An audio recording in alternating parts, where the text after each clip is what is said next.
That's the name of the River's happening. channel? Yeah, the name of the channel is Debate Crypto, both on Twitch and YouTube.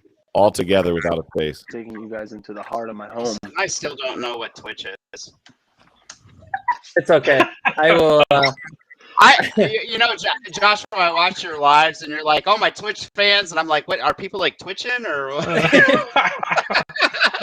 No, have you never used Twitch? You're freaking out. Yeah. Oh yeah, Twitch is like where I started. It's like it's for the kids, you know. It's the hip, you know. Hey, so Joshua, do you have to have a massive, like, where can you see more of a revenue stream over time, on Twitch or YouTube with followers? Is it Twitch 100%? Or actually, sorry, yeah, YouTube. Mason's right. Oh, yeah. It depends. I mean, YouTube's the same way. If you stream, Twitch has something known as, the sugar daddies, the sugar mamas that just come in your stream and drop like money for no reason, like out of nowhere. You'll just be completely shocked. But YouTube, the longevity, you get those YouTube videos last forever. Well, the discoverability is insane on YouTube. Yeah. There is no discoverability on Twitch whatsoever. Zero. There's legit zero. Yeah. Gotcha. So YouTube's definitely the place to be. You ever said you kicked me out, bro? I didn't know how Twitch. I mean, if he does, dude, just turn your camera on, turn your mic on. If not, I had Live Me reach out and ask me to go live to talk about crypto on there, and so I downloaded the app and I started to see like what kind of content. I was like, oh no, I'm gonna turn that one down. So, what is it? What is it? it's kind of like a clean version of OnlyFans, but on like most of them are probably on cocaine. So I could be trying to rebrand. Yeah, it's pretty. I mean, if they pay well, though, Tim. There's a price for everything. They tell you to take your shirt off. No, yeah, we've been getting. There's like a couple that are popping up too. It's just like there's no discoverability on those platforms. It's like why switch? What are these hearts? Who put these here? How do we get this? Talk crypto without a shirt on, Tim. That's what they want. They want TA shirt. Josh, we can't see those unless you set one, dude. Yeah. They're just. I'll just start pointing at the charts with my nipples. All right, so we're live. We're good. So all right, let's just start the game.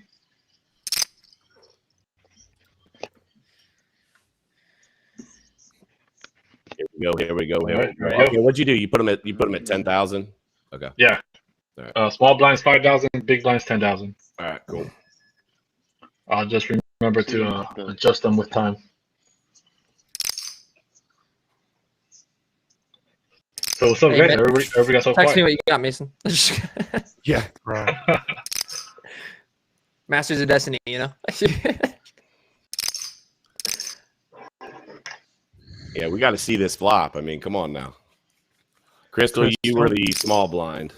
I would have folded the first hand, but it's the first hand. It's the first hand. It's the first hand. Yeah, you can't fold the first hand. Jojo, yeah, we are live on. Oops, sorry, I'm gonna mute. Sorry, guys. So, Crypto Weatherman, that dude, I saw that video getting bullish on Bitcoin.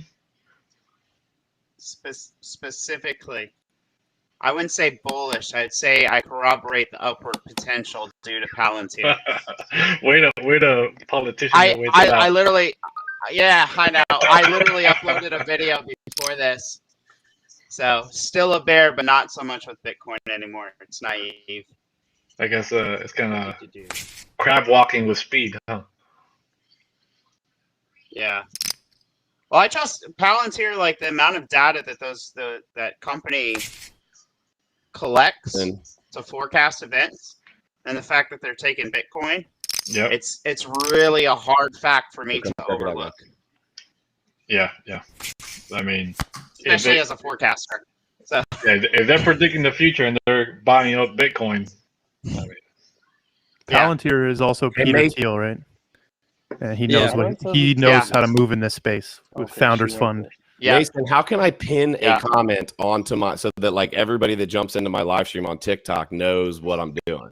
You gotta. Everyone's talking over each other, by the way. I'll go in there.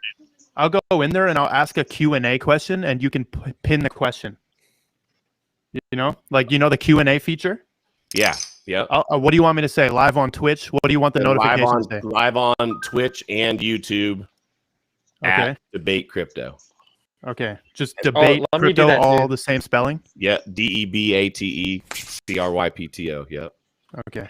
And then I just hold it down and I can pin it. So go to the Q&A section of your thing, like where people ask questions, and then just pin that one up. What do I do? Hit answer? Answer. There you go. Now it's at the bottom. Sweet. Thank you very much, dude. That really helps. Oh man, going in big. Well, big bet. Yeah. Give me a minute to think. This is for real, bro. Whoa. Almost as big as his beard. I think you're full. Hey, my beard got chopped today. You weren't that bullshit. Did it? Yeah, dude. You can't tell. Like it was like way down here, and now it's like definitely. I know it's kind of hard to see with the smaller. Yeah, so smaller screen probably can't really tell. Yeah, for sure. Dude, Mason, I saw on one of your lives that you had done that, and I have been trying to figure that out for freaking ever. And you have so many people in your lives. I've asked a couple times in your live, and there's too many things blasting by. I'm like, damn it, how do I do that? So thank you. Yeah, you got to get a separate account in there. Yeah, no, that's great. Thank you. It hinders your ability to read the comments a little bit though, because it takes up so much space. I see that, but everybody that jumps in sees that. Yeah. That's dope. I thought the amount of scams that we've had, the imposters have just they've exploded the last week or two. It's been awful. Can't even read the comments of people. It really has. Every comment that comes out is just replied to by some freaking bot. It's terrible. My least favorite are the Instagram ones, because I'm getting like message from people from like high school. I'm like, oh my goodness, I haven't spoke to this person in like 6 years. And they're just like, hey, I was messaging you for like a couple days. I sent the money. I'm like, what? Like, the money. Yeah. Like you haven't responded. I'm like, yeah. Sorry to tell you. Oh shit! Yeah, no kidding. That sucks though, man. People just take advantage. I mean, I know that most people pay attention, and I think a lot of people, but it's it just sounds so sketchy when you read those comments. It's like, man, people that fall for that. I feel sorry for them, dude. It's like, yeah, no doubt. Not everybody in the world is endowed with the same intelligence. Learn that over This is definitely true. So what's what's one thing that everybody is bullish on right now? Like what's the one big thing? OnlyFans.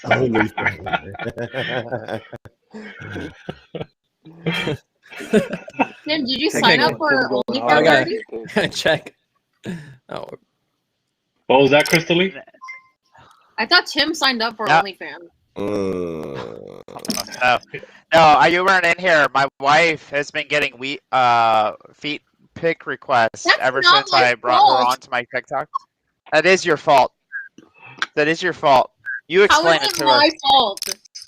You literally have corrupted TikTok with feet pics. Yeah. But like, all right.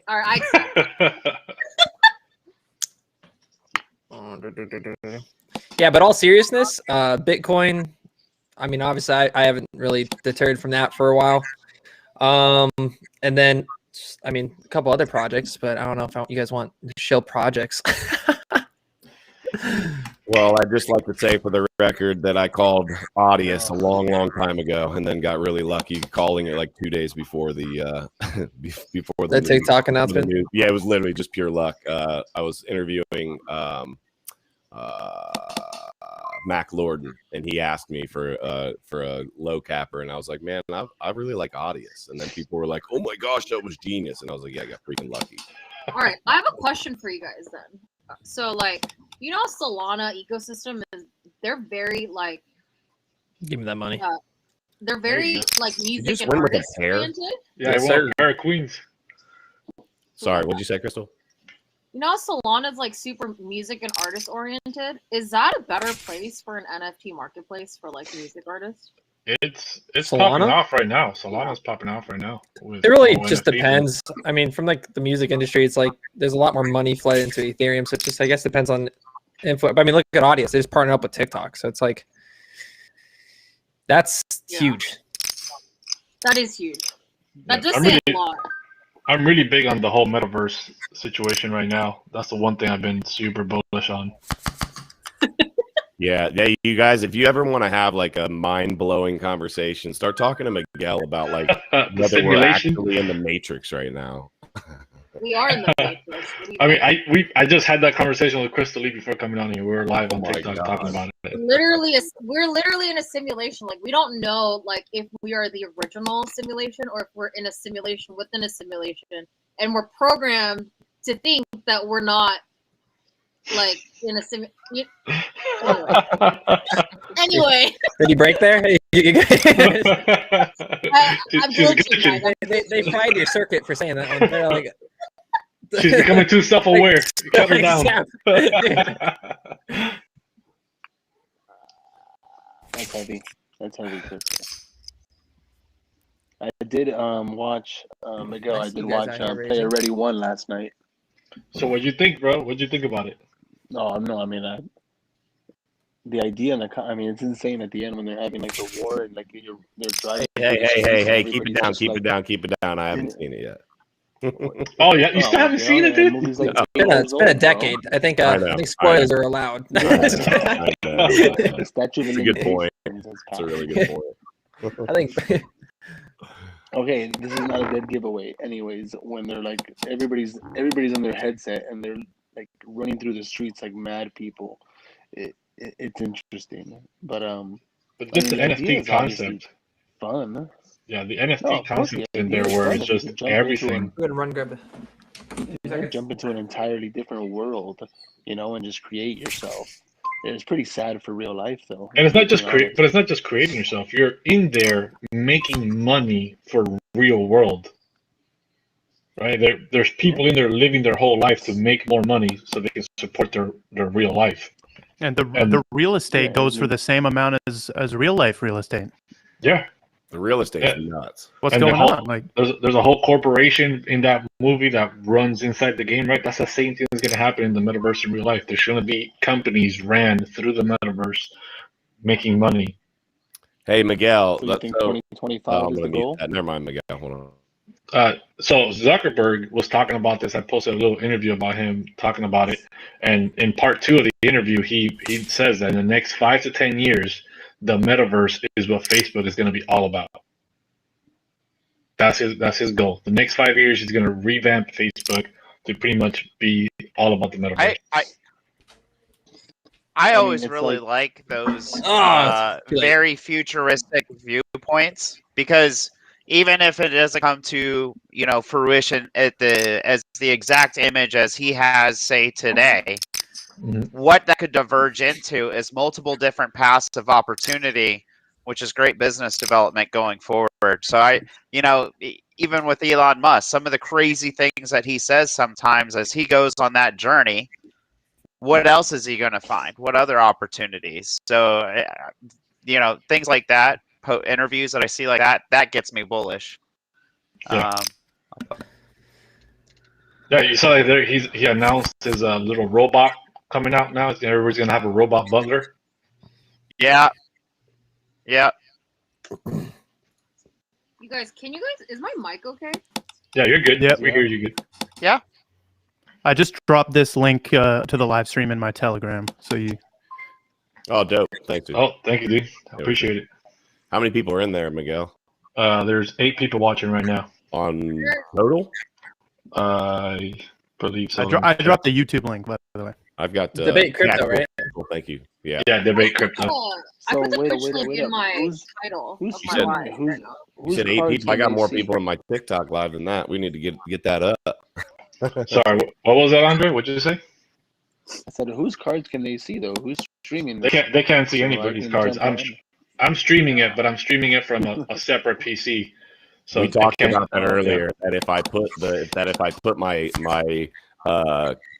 camera facing here for for freaking TikTok that somebody would like get on to Miguel's or something, like message him like, hey, he's got King 10, like, or you know what I mean, or whatever. That first hand. Did you read that message? And when I was Mason, I wanted to tell you about this. I remember you talking about your hustle and like how you like first started making money on the internet.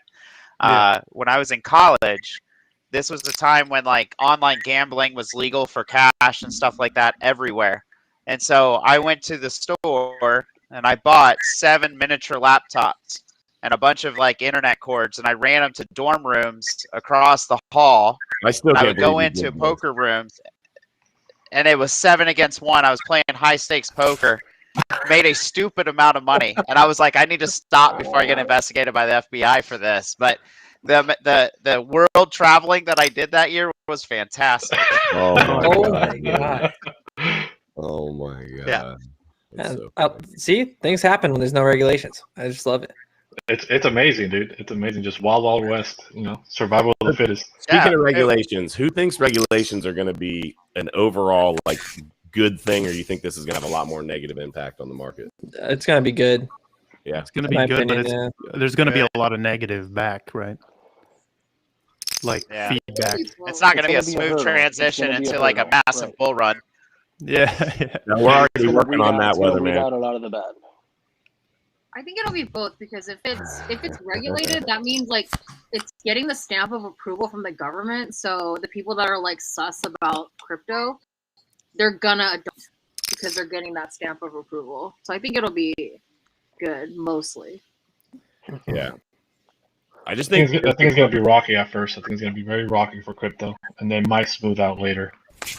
Yeah, I just think business-wise, it really depends, right? It depends on what. One at a time, guys. One at a time. Fine, bro. Yeah. Who's speaking now? I'm gonna rate. Nick, go ahead. One diva, one mic, guys. One diva, one mic. Oh no, I was just saying. I always compare it to like my business that, if I own a construction business, and if we had no Ohio code to go off of, but we were going to be held to, basically liability standards. I mean, people scared to build, I guess is what I'm saying. So I think that's happening.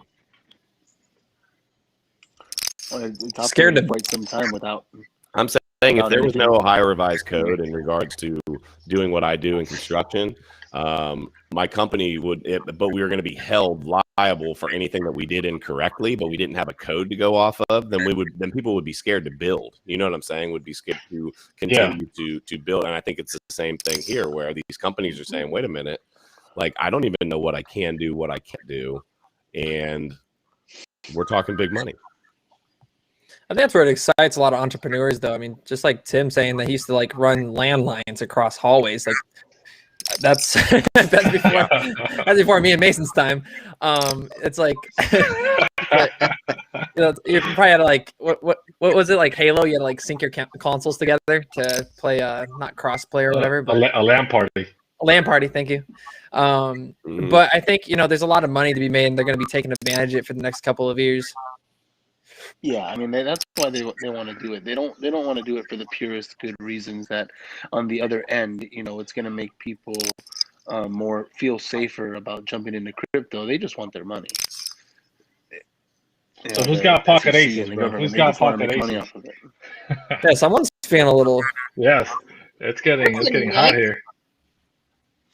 Ooh, boy, good thing I jumped out when I did. Crypto keeper, man. Look at Nick try to take me for everything on the He's trying to bankrupt us. Oh, we got a true hustler in here. I don't even know. Yeah, Crypto Keeper was a 5-year world poker champion. So he's actually Dan Bazillion. Just with some makeup on. He just went hot. Nick, we want this to last a little while, right? Oh, Crystal just called me on that. You better be careful. She's gonna take. You better be. What you got, Miguel? Okay. What? Look, Miguel, listen. Listen, guys. I would have been dead. I didn't even match a freaking a suit on this one. Uh, How everybody keeps changing their little emojis now. What do I do with this emoji now? Somebody's asking in the chat. Different ones. Somebody's asking in the chat. Bitcoin is at 48,000. Is it gonna have a run or is it gonna have a retest first? Who is River Crypto? He is all in, bro. Dude, he's all in. He's all in. Is he? Dude. He's asking if there's any rebuys. Yeah, he's all in. Okay. Wait, how's he all in already? We could just we all play. Wait, what's up? I don't know. Wait, I thought the bet was only we're calling 61,000. How is he? Yeah, I think he started with a smaller bag. I know. I saw his amount when we started. It was like he was a zero short, 70,000 or something. Yeah, he was a few zeros short there. I just look at what everybody else put. Whatever. Put the same numbers. I haven't played in so long, guys. So everybody gets one rebuy. Whoever wins this hand is going to crush the shit out of everybody. Crystal, what are you doing over there? Huh? What are you doing? Either she's gonna bankrupt you or she's about to leave the game. All in. Yeah, that's right. Get out of here. Dude. What are you doing over there? Man. What are you guys doing out here?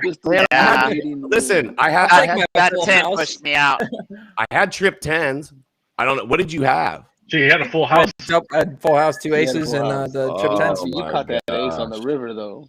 Yeah. You did catch that on the river. Yeah, he did. Oh man, that hurt me bad. Yeah, dude. That was a warm up. That was a warm up. All right, so what's gonna be the rebuy? Full amount or just half amount? This is why you got it. This is why you have to put money in for real. Do full amount.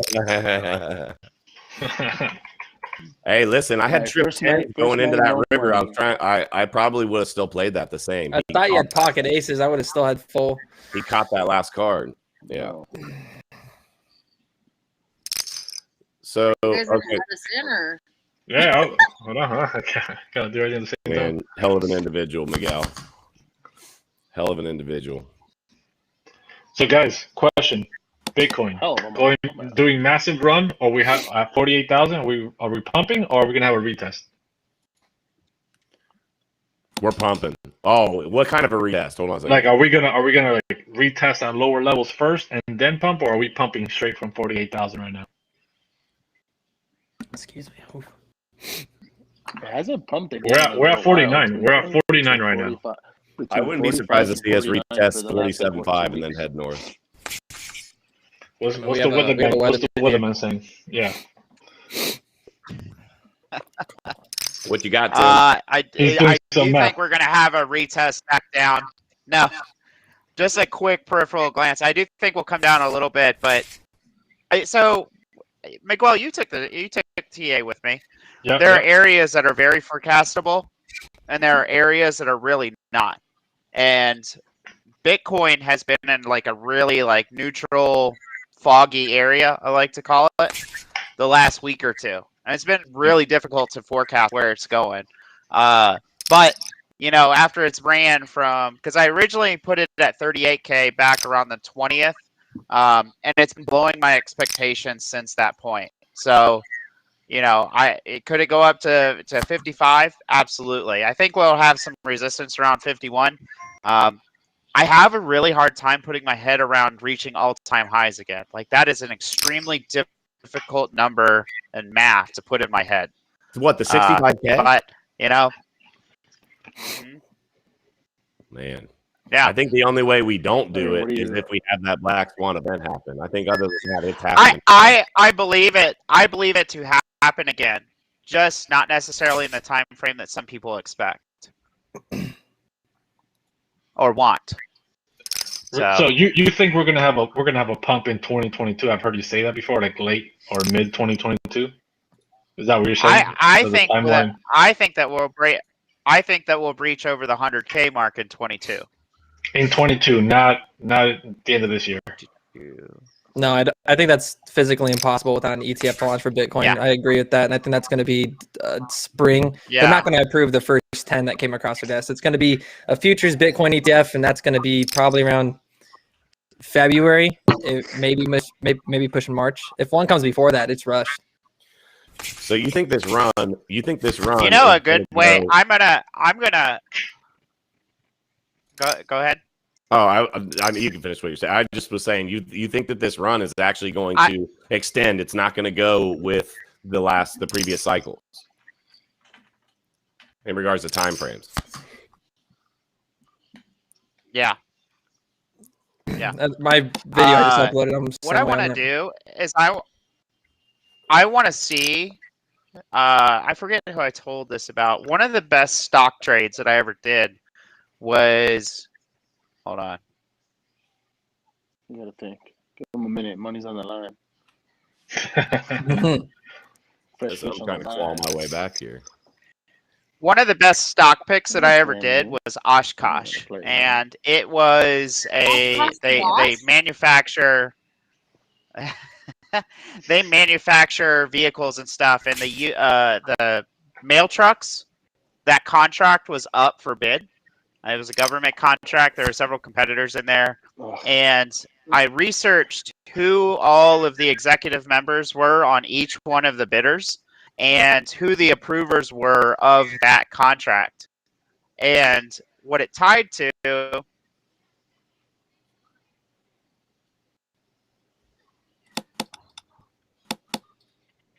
Dramatic pause. Oh, man. That's very dramatic. I was taking that one. Yeah. Why'd you pause? It was doing mental math. I was focused. Yeah. Yeah. He's focused. Focus. Was the relationships between the corporate executives and the government officials that would approve that contract. Oshkosh was a stock that I made over 75% on that call.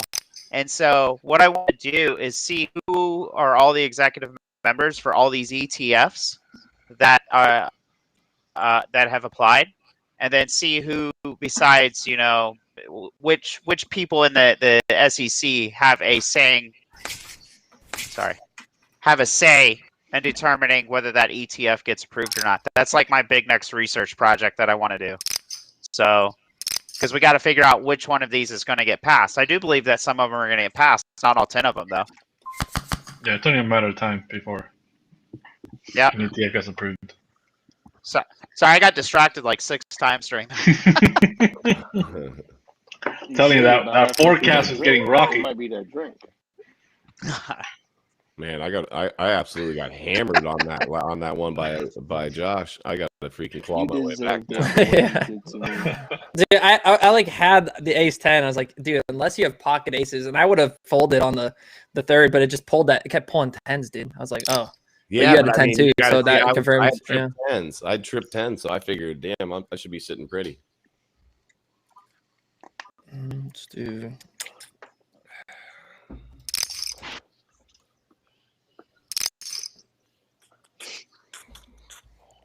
Where'd Mason go? He said in the call or something. He said in the what you call it in the Telegram. He said sorry is all he said. So I don't know. Not really sure what happened. Tim, you have kids, I guess. What age kids do you have? Yeah, they're 3 and 2. I got 2 daughters. Oh, cool. I have 2 daughters as well. It's been awesome. Yeah, if you listen to some of my videos, if like I can pick it up, but I can like the playroom is on the other side of my office, and so on some of my videos I can hear them. Ah! Mine are 8 and 5. I hear you. Nice. Yeah, I almost didn't come because we were gonna go to Paw Patrol tonight. So, but the movie broke. Mine are 17 and 12, so they're kind of self-efficient. 17 and 12. How old are you, Josh? Wait, is that your girlfriend, Joshua? Is it like your siblings? Yeah, I had my first when I was 5. You know, I was about to say, dude, you are so full of crap. Wow. I'm actually 47, guys. And Wow. Nick, you started late, Nick. Such a baby Yeah, I face. did start late, dude. I'm 37 years old. Just had my first baby, man. Yeah, Yeah, for sure. bro. Yeah. Wow, I couldn't imagine, you bro. took your time. Yes, I did. I'm not 37 and I do not have kids. Crystal, you won't tell Oh, yeah, anybody we how know. old you We are, know. and Yeah, we are not going to also discuss this live as well. I knew it. I knew she was going Why to are get you all afraid to share your age? weird about it. She's all You think weird you look about it. older than you are. I'm literally 59 years old, guys. I look great. Thank you. Oh, well, good for you then. She's either 26 or 11, and there's no in between. Yeah. You're playing with an 11-year-old. 11 to 11 teen. Look good. Yeah, let's My, not being racial at all, but my wife is Hispanic, so we were married for about 12 minutes, and she was pregnant. So. Oh, then also she's pregnant. Yeah, no doubt. No doubt. Fertile Myrtle. Yeah. 11,000. Was that on live? Reach for it. Yeah. We are live. Yes, that was definitely live. Everyone knows. Exactly. Oh no. Reach for it, Nick. No, if you click on the cam Josh, and don't hold let on a your second.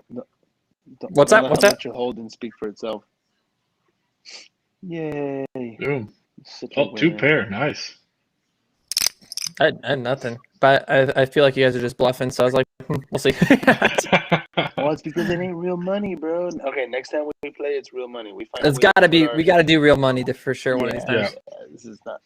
Yeah. This is just like playing on your phone when there's no real money involved. I get sweaty in poker. You'll see me like. I am all about if you guys want to stack it back up and we want to get after it, I'm in. All right, but let's find an appropriate way to do it next time. You know what I mean? Like put it in a friggin' smart contract, bro. Set it up. Listen, if you let me know who's setting that up, I will. Put in that XRP and the XRP Expo. Everybody sends money to the winner's wallet. Is anybody here into I NFTs? will say I've been. Is anybody here what? Into NFTs. Hell yeah, NFTs are where it's at right now, man. Pudgy penguins. Are you still holding them, or you've already sold them out? No, I'm in quite a few right now. Pudgy penguins, I'm holding. Pudgy, I'm still holding too. Especially after people like tweeted about it, he made a meme about it. I was like, okay, I'm holding these things. They're gonna be talked about for a while. So I think it's gonna be similar to the like space apes or whatever. They took like they like peaked, then crashed for a few months, and then just took off. I think that's gonna happen the same thing with Pudgy. So you do it for resale? Oh yeah, I have it on the market for 4 ETH. If someone wants to pick it up, I'll go for it. But till then. Earlier, Mason came into my live, and someone in my live had Mason's penguin as his profile. Yeah. They were beefing a little bit. It was kind of funny. Yeah, those ones are good. Got some Cryptomon's another one I'm doing. Those eggs are already like 6x. Like they're going off. So I think NFTs are just a play right now. How do you feel? Do you feel like you're actually vetting the projects, or you feel like you're just saying, "Hey, I'm willing to put in X amount of dollars and just give it a shot and see what happens"? No, I vet all of them. Majority of the time, Pudgy, the only reason why we got into it, that one was the only one we didn't. We were like, these things are cute, and that's just how Twitter works. That was it. I was like, there's nothing like this. We'll take a shot. But for the Cryptomon one, that's like kind of like Axie Infinity, and I've like actually spoken to developers and everything, and it's got good backing by real companies. It's in NFT games, I think, are just going to perform very well for the next probably 3 months, honestly. Okay. Yeah, play to earn is going to be a big thing. Yeah, until every category of a play to earn is built, they are going to do very well. I'm trying to figure out how I'm going to dip my toe into the NFT world. I've got my wife. I've got a really oh boy. Well, let me ask you guys something. Since we're super into NFTs right now. Your toe. Was that Andre? You're speaking really low. No, I'm just messing. What's up, Crystal? What's the question? 90,000 right now. Point style. That's what came up. Oh yeah, he did. Let's go with Andre. Okay, so with NFT, everybody here had their damn freaking TikTok handle as their name. Own, like a fraction of a movie or a fraction of a song and you get royalties. Is that of interest to people? Yes, NFT fractalization is already happening, and it's a huge thing in the future. Like NFTs on like OpenSea, they're already giving you like lifetime royalties. So like if they continue to keep reselling, not just the artist gets a percentage, but you get a percentage as it goes on, and it minimizes over time. But yeah, not so like it starts off like high. So like as it keeps getting resold, those people get royalties off the next time it's sold, and then continues on. So yeah, so the idea is to hold on to them, because obviously the more it gets sold, the more it devaluates. The royalty. Hey, well, I'll let you guys know. Hey, somebody in my chat just said Mason left to go get a date with Meg.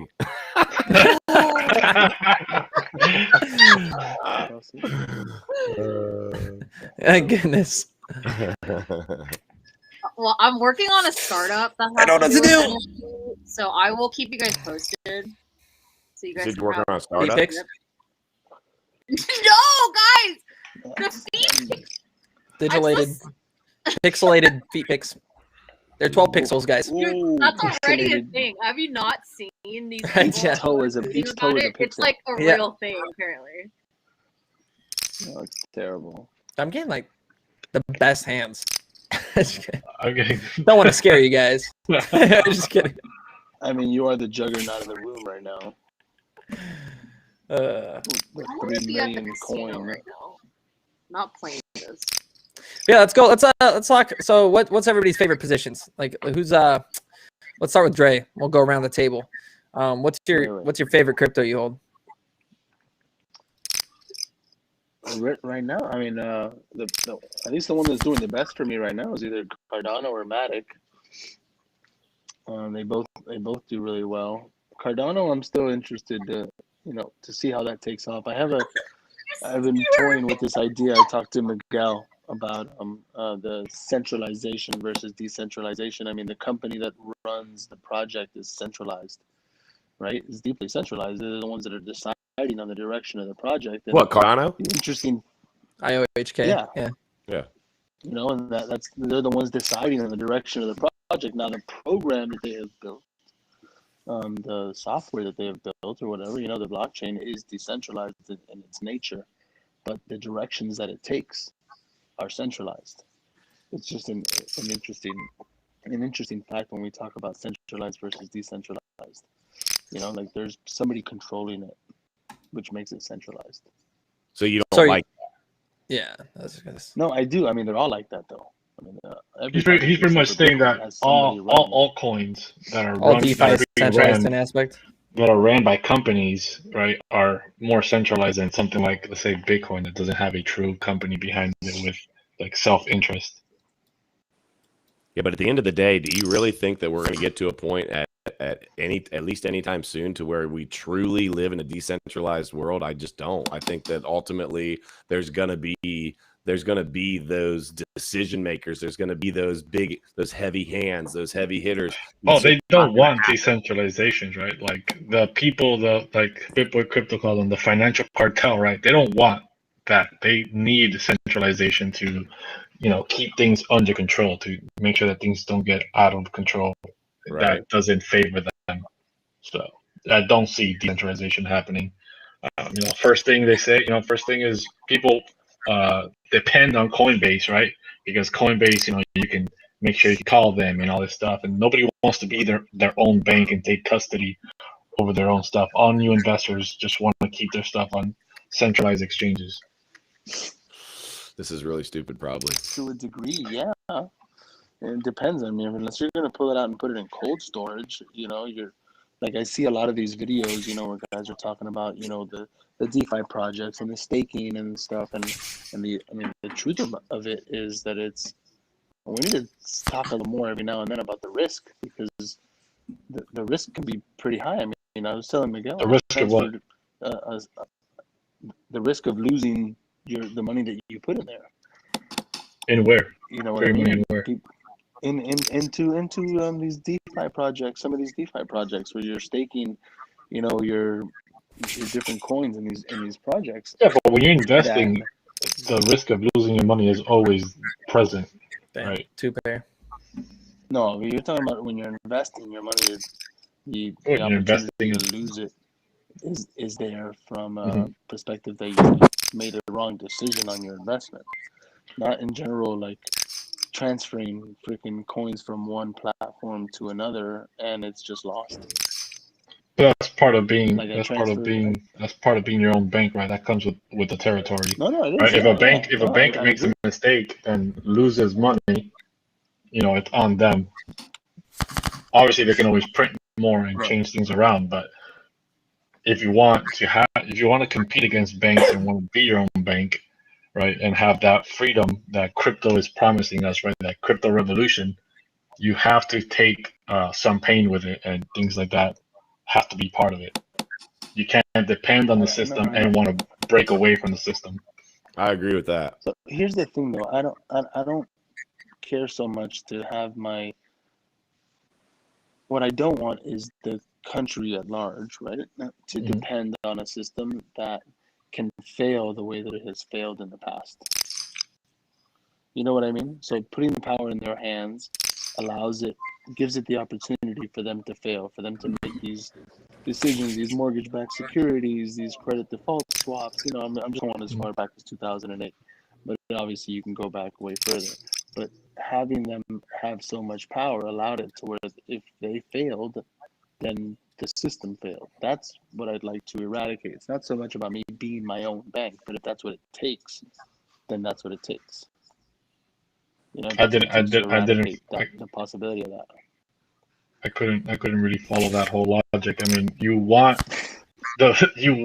this not to depend on the system, but at the same time, you're trying to say you don't want to be your own bank. I don't specifically want to be my own bank, but if that's what it takes to not so what do you want? To be in charge.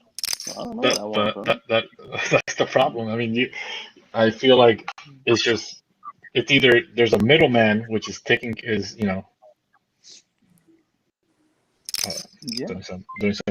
there's a middleman that you depend on, or you take the risk yourself, and even though it sucks, that's what it is to. That's what I'm saying. That I'll take the it sucks route because the alternative is no good and is power hungry and greedy and set to what the fuck.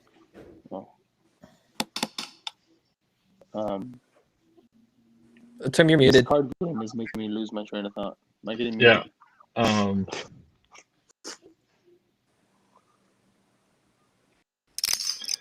I read through comments and it just blows my mind. We're hitting 90K this weekend, and there's like a whole conversation. Adamant 90K this weekend. Hey, it's excessive. I'm sorry. I'm just I get there's pumps, but damn. That Bitcoin gonna hit 90K this weekend? Oh my god! Dude. Oh, I thought you meant followers. You should be hitting 90K, aren't you? Oh my god! Yeah, I'm close. You can say anything. You can say anything. Once I do the simple forecast, I should push over. Bitcoin, so. So let's keep the conversation going. So I would say my favorite projects would be Bitcoin and Ethereum. That would be my two. We have y'all is such a maxi, guys. You guys have we have some maxis in here. No, just kidding.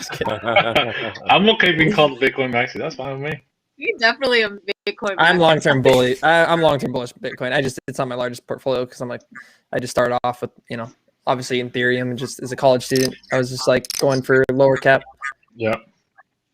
Ethereum is just so powerful, man. It's just it holds such a big part of the market, and it's going to be continue to be a huge market holder. And it's just people that are not long term on Ethereum or Bitcoin. I mean, I don't know what to say to those people.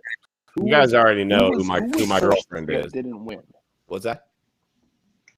I said, who was first in tech that didn't win? AOL. But they're still around. They still own a lot. Right, so that's why I'm not. I mean, I think Ethereum's obviously a great platform and great. There's just so many coming up behind it, and I think it's going to end up having to share a lot of the market share. But that's not fine. Not from an asset price perspective. You know, the asset price, I think it's going to You be a guys- long time. Are you guys curious at all why the ETFs for Ethereum were taken down from Fidelity and VanEck? They recalled them. Why? Because are you suggesting that you think that the idea of whether it's a security or not is about to be called into question again? I think that's what's gonna happen. Yeah, that I was like, why were those taken down? Oh, like, get the hell out of here! Isn't that that makes me it's not going to happen. I don't. By far, ETH is my biggest holding and what I'm bullish on. It's my biggest holding too. Yeah, it's not even close for me. I mean, well, actually, no, VXV just took that, but yeah. I'm a little bit heavy on. And you know, the funny thing is, and people joke with me about this, I am not at all like big into XRP. I just bought a ton of it at 11 cents, so I have quite a bit of XRP. I just want the freaking shit to pump. Let's get this over with. Let's pump. Let's go to $5. Let me sell all this shit and rock and roll. That's what I'm waiting for. Because I don't know. I just don't like the setup and how XRP essentially has been ultimately operating via dumping on its, on top of basically where the capital that's coming in, they're dumping right back on them to be able to continue to run Ripple, which I think is kind of rough. Well, to be fair, who do you think's dumping? What do you mean? Isn't there like a... So the person that's dumping, are you referring to Jed McCaleb? I'm not just no. So Jed McCaleb is doing exactly what any smart person would do in regards to the position that they're in. And I think some of it's interesting that he missed getting in any trouble with any of this. He just absolutely has been in the right place at the right time multiple different times. So I think that's interesting. But no, I don't blame him for that. I'm more talking about like the month, what is it? Every single month they're using 1 billion supply come out of escrow. Yeah. $1 billion, right? And yep. I don't know. It's just it's questionable. Again, I want to make a bunch of money off of it. I'm not the guy. I'm not going to be like Lucas in regards to have like this conviction to where like I'm not going to buy it no matter what. I'm all about the money. Got that river again. You guys keep playing me, dude. I don't know what you're doing. Oh, but yeah, no, I agree, crypto. It's just it's good.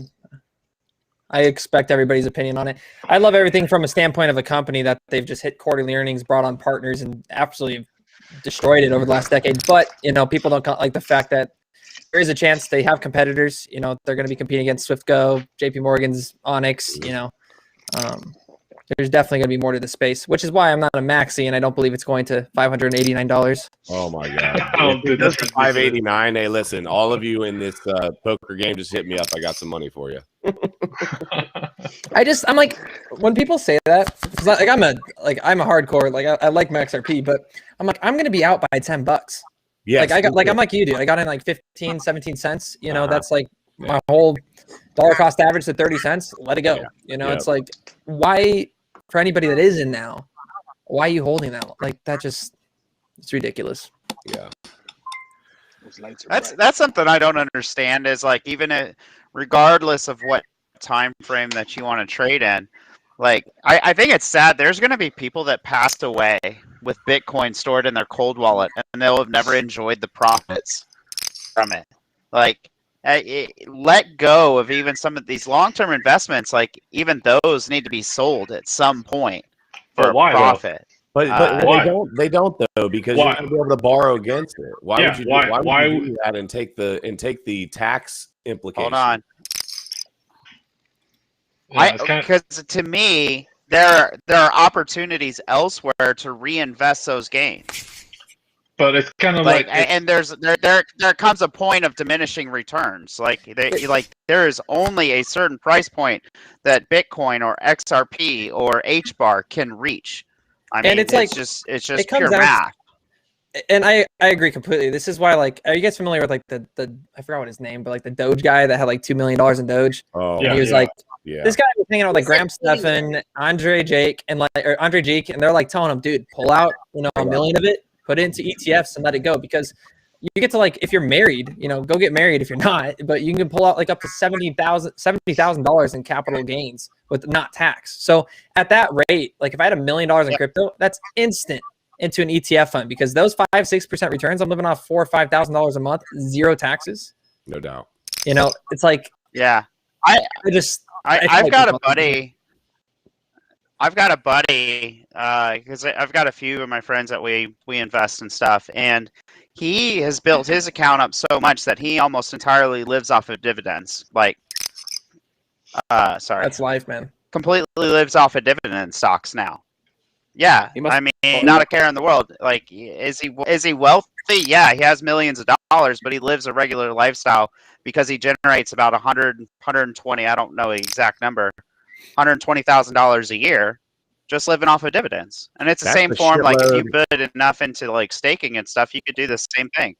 Man, that's a lot. That's a lot. He's got a lot of huge stock portfolio. If he's got 120K of dividends coming in per year, that's probably what, like ooh-wee.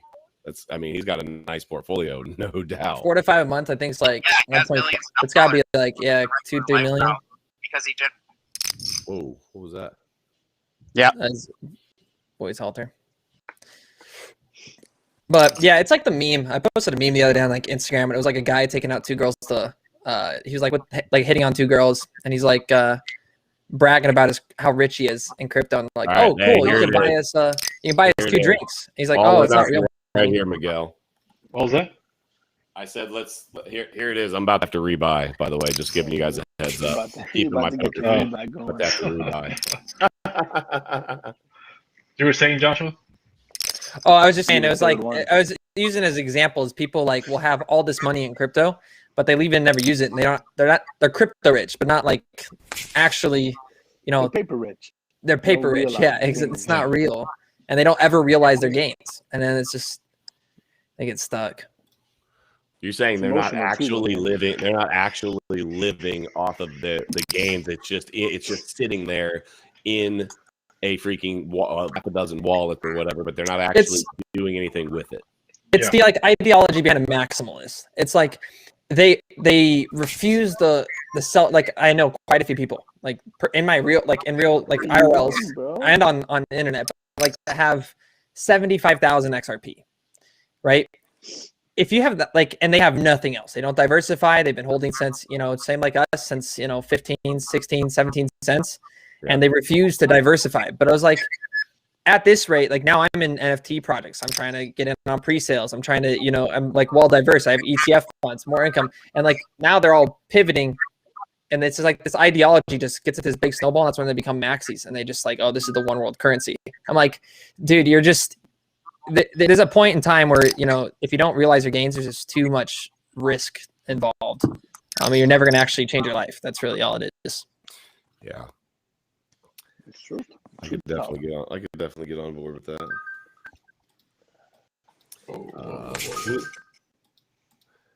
Hey, River, does your mic not work, my dude? Yeah, it does. My partner is sleeping in the next room, so I got you. I can't speak too loud. No worries. 4 a.m. here in the UK. We just didn't want you to think we were like ignoring you up there. No, it's fine, no problem. I was going to ask actually. I had a flush that last hand, and I didn't see any hand come up. So I did. I had a flush. I think you had a higher flush. I had a higher flush. Yeah, no, I didn't see. I didn't even see it. It didn't even pop up on my screen. I was like, what? I didn't even see how it lost. Yeah, it doesn't show you very well. One was a 2-pair. Nobody told me how. Oh shoot! I think. Sorry. Oh, good. Also, I'm on my iPad, so I can't get the camera on my face because it's like this is central. Oh, I see. That's all good. Like that's awkward. No, I think Josh, you were saying that people need to realize their gains more often, and it's true. And but this idea of just hodling all the way, holding until when? I guess is the question that I learned that forever, man. So forever. I don't know about you guys. So forever, okay. So forever, dude. Imagine if you bought real estate in New York at the very beginning, and now you're a family that holds that real estate. You can borrow against that real estate forever because it's always appreciating in value. Yes, and reinvesting that debt into other opportunities, making money and paying off the debt, right? And you're living off the interest. But then is crypto as much of a secure asset class as real estate? It goes with like, oh, go ahead. Sorry. Yeah, all I'm saying is at this stage in history, crypto is not as a secure asset class as real estate. So as it was then in the past, so people can't invest and hold. With the hope she's it's still gonna be playing fine in the future. I will with be. real estate, it will be. So it's like it's all very well and good saying you hold and just hold for the long term. If we all of us here believe in crypto, but the truth is none of us really know what's around the corner. So like for me, it's like I'm really into like space biosciences, ETFs, investment vehicles, and that's like primarily what I'm investing into. So like for me, like holding, like I feel like when I talk about holding a dollar cost average, let's freaking go. Like there's a difference like when I talk about holding and dollar cost averaging, because over time, like you start investing so much into these projects, and this is where you got to just realize, you know, your workarounds and taxes. And so the biggest thing is like you can pull out your initial investment without being taxed. So for like XRP being 23 in college, like I put in like a few thousand over like 8 months to a year before that thing even did it. It was like just hovering at like 17 to 30 cents. And then it finally took off to, you know, almost that portfolio turned into like whatever, 12, 15,000 at the time. And I had like quite a few thousand in there. So I was able to take that out and then reinvest that into now a bunch of different projects. And so it's like when I hold, like I take out like the initial investment, and then I try to make my initial investments in other projects bigger so I can take that out eventually and then I do the same thing. And then just keep making this like thematic basket that just, you know, grabs every possible of gains you can make. And I just think there's better ways of going about it, especially than just having one asset, one portfolio, and never, you know. No, I get it. No doubt. You know, and people just don't know how to do that. That's 165. I did not read that. I was doing this. Nice, nice. I'm going in on this one. You guys haven't even seen the flop yet. Man, somebody's either bullying. Somebody's trying to bully, or they're pushing around. I do want to just make mention that Crystal's trying to roll out. You said Crystal's trying to roll out. She just got paid for a feet pit, so she went all in. What were you saying, Peter? I gotta sit around for this one. I gotta see it. All right. Oh, good on me. No, I told Josh. So you were talking about being diversified, like before the May 19th, you know, incident. I did. We oh, is it me? My bad. I had 25 different assets, and for me, I looked at it and said, wow, like I've got a whole bunch of profits. I need to freaking take some profits. I need to consolidate down. And so I did that, took a bunch of profits, whatever. But I think a lot of times we can all in. Or the other way. Oh, is he all in? Go for the ride. Hold on. Oh, he's only got 80K? Fuck it. Oh. Yeah, we can just check. There's no shame. There's no shame in checking. Well, I mean, I don't have nearly what freaking Josh up there with the freaking river card earlier took me out with the freaking full house on the river. And he's been nailing the rivers lately. I know. And I'm gonna keep going once let it happen. Nick has won the most hands today. Crystal Lee's all in as well. What? Crystal Lee's all quiet over there. She's like raising the stakes, going all in. Not happening. This is not happening. Like you guys are just going along. Like this is a pure gamble. Who won? King. Oh no, nobody's won yet. Not I. Oh, King. We got the queen winning right now. Dude, I have nothing. Okay. I had no one had anything. Weatherman had a pair of queens. Yes. I was praying for one more heart, and I would have had that. I was hoping River did me good, but no. But so sorry, Keeper. What were you keep going off on diversifying? Oh, so ultimately at the end of the day, I was just saying that I think you can lean the other way too hard also and just be way over diversified to where I just can't even keep track of what's actually moving one or the other. Yeah. I'm just trying to find a solid project. The time. Kind of reinvest. Like in 2020, I'd say my portfolio had about at any given time probably between 10 to 12 cryptos at the time. And this is what I told people is you need a list that you watch. And the reason being is because you need to stay up to date with the news, the leadership behind that crypto, what they're going to do in the future. And if you have 100 different cryptos in your portfolio, you can't possibly process that amount of information on a routine basis to make decisions going through.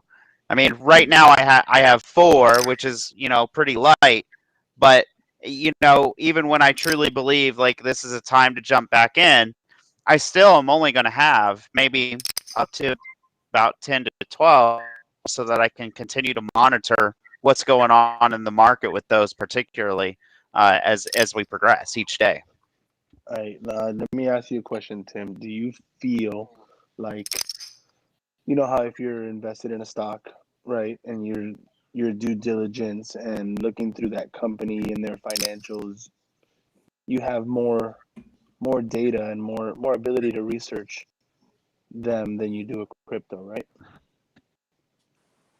Oh, absolutely. Most people don't know, but about 70% of my portfolio is stocks. Like, sometimes I wish I had become stock weatherman so I could take the weekends off. But the amount of information that is available for stocks is vastly, overshadows the crypto space. Whereas it's the amount of speculation is so much higher, and it depends on like what's the news that day. That is an absolute like factor in how I like forecast. Whereas the news in a stock has far less of an impact. So would you prefer to have that much information on crypto though? Oh yeah, absolutely. You would, right? Because I'm like a data nerd. So see, yeah, and I agree and disagree that like the reason why I like that we don't have so much information on crypto and that it's so hard to buy right now.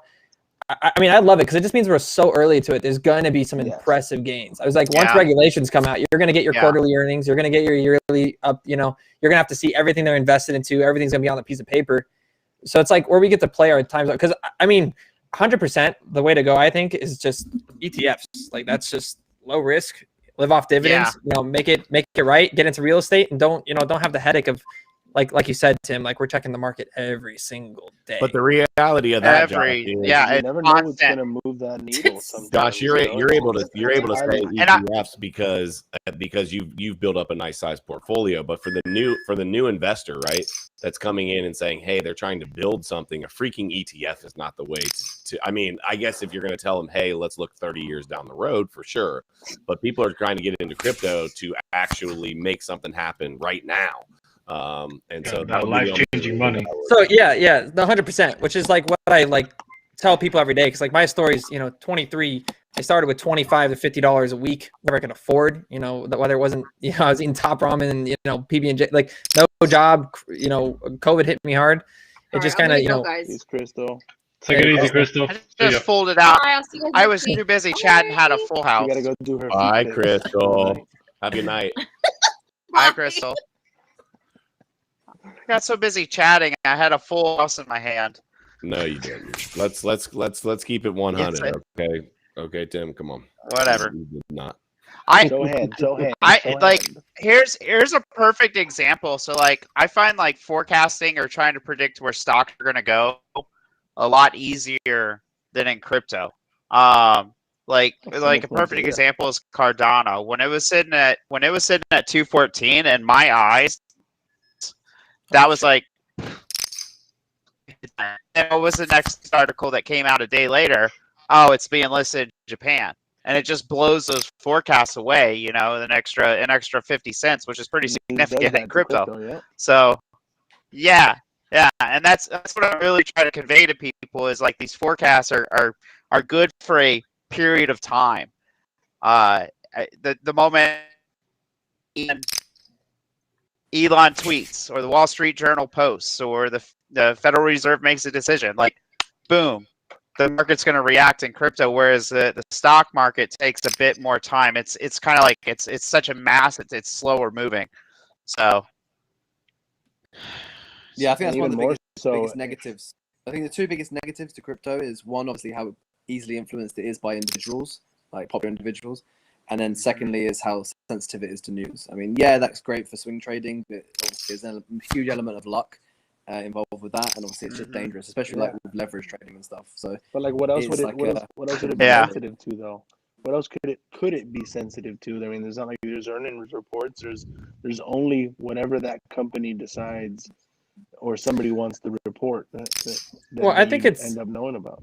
I think we're running out of I think we're finally transitioning out of the influencer aspect. Like, I think like FUD and Elon is kind of like starting to push off, and this is where I like compare it to gold a lot. Yeah. Because like now we see all these financial institutions coming in between like 29, 33K.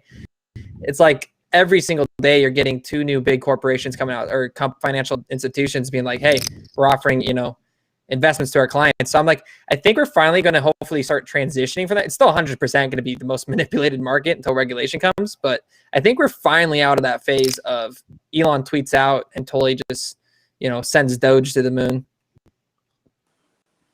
I mean, but the regulations. I'm going to throw up when right? Hey, Josh, have you ever seen the hardware wallet that I have, especially for Doge? Have I ever showed you? I don't know if you've ever seen this, but I have. It's snapped in half. I have a hardware wallet right here. Yes. Cold storage, baby. Right? Cold storage right here. Boom. There it is. Oh shit! I gotta go. The interesting. The regulation is going to be interesting though, because you have certain projects that it'll be easy for them to be able to report on. So I guess I'll use Cardano again, right? Because they have obvious corporation behind. You really had nothing. Glad I had straight around for that. But other ones, it's going to be a little bit harder. Like, how do some of these projects make money?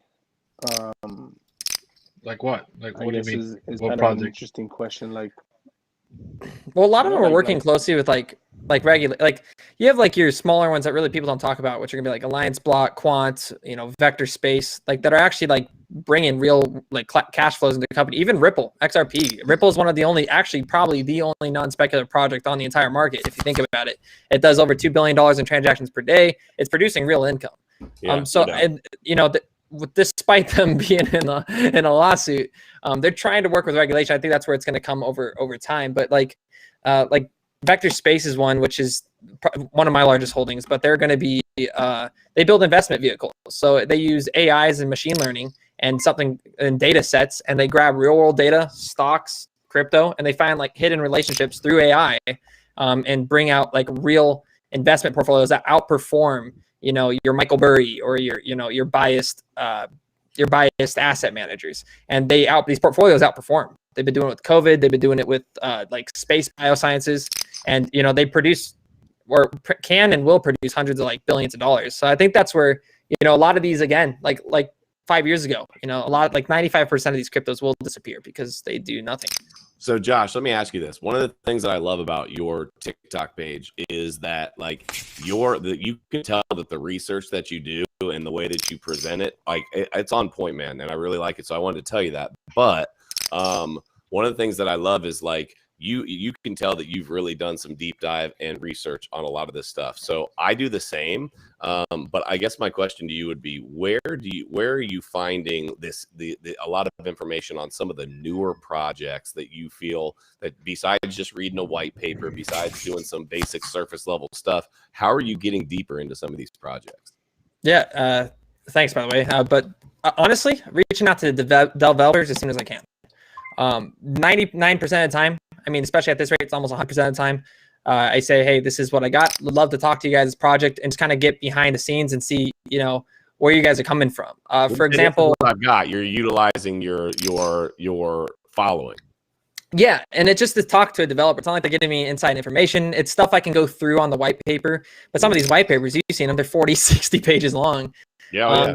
So it's a lot. It's beneficial to sit down with them, but it also comes down to like Vector Space. I haven't spoken to really any of the devs. I mean, Cajun, their CEOs and the Telegram and stuff, but I sit in on their weekly conference calls with their companies, and it's like, okay, where are they coming out with their earnings? Are they progressing in any partnerships? Are they getting listed on exchanges? And I honestly I do the white paper. I stay away from YouTube now. YouTube, I'll go watch 2 videos on, but if I'm telling you right now, if Coin Bureau or BitBoy Crypto made a video on that project already, the next 9 people are going to be a copy and paste of that video, and they have no idea what they're talking about. So it's immediate 100%. White paper.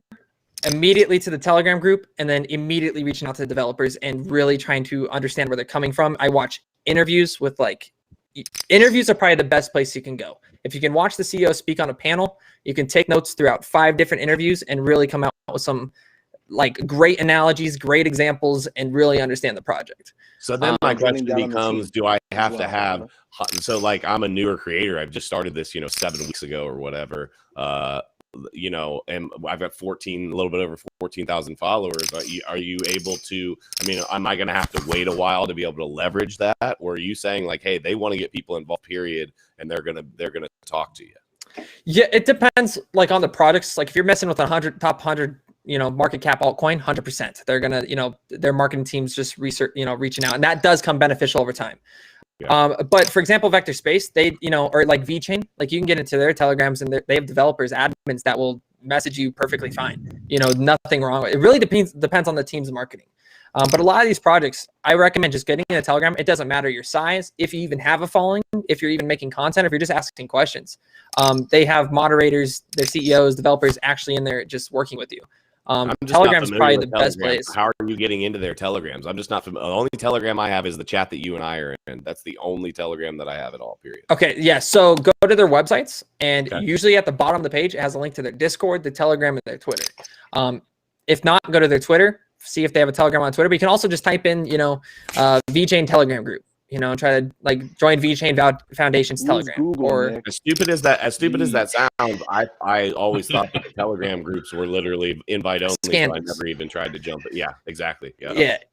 You got to be careful, but you can find them, and that's honestly the best possible way you can get to know a project is just really talking to them, because you'll watch VXVs this project I've been just learning a lot about, just going into it's space biosciences. I don't know anything about engineering or data sets, and I've been spending hundreds of hours at this point, just actually listening to 3-hour interviews, messaging back and forth with developers, just trying to use real world examples to bring that to light on how important it is. Because I've been studying ETFs for a long time now, and it's that's moves the market with your US Treasury bonds, and I was wondering how it would affect as an investment vehicle. So it really helps because, again, YouTube, you go on there and 90% of the videos are some kid, and he'll be he'll read something, and the moment he goes, oh, by the way, if you don't know what this means, I will be making videos later down the road because it is very confusing, and I have to, I don't want to explain it because it'd take too long in this video. They have no idea what they're talking about. That is a complete bluff lie to their audience.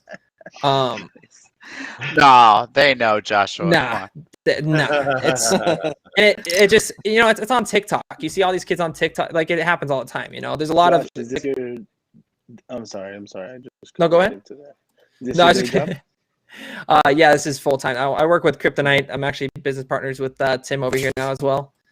Nice. On what? What do you guys do? I'm sorry. Yeah, so Kryptonite, Mason's actually involved as well, and then Blockchain Boy. But we're launching a trading bot, but we're also just a crypto media production company. Nice. We just bring education to the space and working with partners and everything. Beautiful. Education. That bot's coming towards an end. So let me ask you a question on this education space. What's the initiative to reach new people, right? People that are just, I don't know, I don't want to say scared, right? Because scared is kind of too harsh a word, but people that are just so I'd say scared is the perfect term. They're scared of innovation. They're scared of change. Okay. So this is where, I come into, again, back to how people talk about on YouTube. You want to use analogies, make it super basic, explain how we went from seashells to a dollar bill, we went from seashells to silver to gold to dollars, right? Every so many years. It's, on average 100 years. Now, since we transitioned in 1971 to the US dollar, what's happened? Before 1971, internet wasn't even invented, right? The digital world didn't even exist. So now it's more just explaining that this is, going to be a smooth transition. It's not scary. It's just a new medium of exchange, and it's going to be implemented in your school books, your colleges. There's already courses on blockchain and everything in school. You can go to MIT, understand the medium of exchange behind cryptocurrency, and it's really just making people understand that it is a currency. It's not a scam, and you just have to show them. That is, if you're trying to show someone that's scared, You need to physically show them a transaction, show them articles, and just show them proof. And if they just get smacked with proof across the face and they don't change, that person's going to be, part of their money's going to get left behind. So I introduced somebody the other day, Josh, to XRP. Told him he could buy it through BitTrue, just transfer some Bitcoin over to Bit. I was just showing him from what he had how to do it, and literally, I didn't check with him today, but the transaction for something, I've never had this happen to me, but the transaction literally, it had been like over a day, and the transaction still hadn't gone through, and he had me nervous that he didn't actually follow the instructions that I gave. And have you guys seen transactions on like Bitcoin taking over like a freaking day? I know it happens, but it's liquidity. Yeah, it depends on the exchange. Crypto.com is usually where I have the most issues. There's a lot of volume on that network. So yeah, sometimes it'll take, I'll be transferring BNB, which is supposed to be pretty quick, and it'll take, so you a long think time. It's a liquidity issue? I mean, he did exactly what I said, copied, pasted where he needed to, whatever. It's just a liquidity issue, most likely. Yeah, it's why you see, I love XRP Maximus that are like, Ripple and exchanges have exchanged millions of XRP overnight. What's this mean? It's like, well, shit, that's how banks work. They don't have enough liquidity. They borrow from another exchange. Yeah, no, I'm with you. But I just didn't know what it is stressful. It's stressful. And he was all stressed out and basically saying, I knew I shouldn't have done this. I said, dude, I told you to do $50. I didn't tell you to do any large number just so that you could feel comfortable about it. Because I know a lot of people aren't comfortable on it. You know what I mean? XRP, you have to put that memo, and a lot of people forget the memo ID. I did. I very specifically told him that too. So yeah, you got to put that. I had my brother-in-law's boss actually transferred like a lot and forgot the memo ID. I was like, dude, that's crypto. But that tells us, that we're just early. One small mistake, dude, there's going to be a world like Pokedex is another one I've been talking about for a long time. They're a non-custodial order book where you'll be able to buy, sell, trade any ERC, anything all through that one wallet, and you'll never have to move it. And it's non-custodial, so it's pretty freaking secure. When that time comes, we're all, we're going to miss Coinbase. We're going to be like, man, I miss seeing a spike from just seeing it listed on Coinbase, You can literally make a trade that morning on Coinbase, and that is the worst thing to do. And it will still pump like 4 cents, We just did IOTX. I think like 500. Yeah. I think my initiative, like I'm a little bit of the black sheep in the group in terms of like how I trade and my belief, but I came to TikTok actually. I downloaded the app to check out a local farm, and of course I'm in crypto, and I started seeing some of the content, and I would say that the TA that I saw on there was what I like to call half-ass, and it makes people think that it's absolute garbage and that it's useless. And so I saw recommendations when Bitcoin was sitting at like 60K to keep on buying it. And I'm looking at the charts and I'm like, this is what are the freaking chances? What are the damn chances that you this man killing it on the rivers, dude? What is up with these rivers, dude? You are killing me on these rivers. All right, sorry. He's a river boy. Oh, you're I good. I can swim, Man.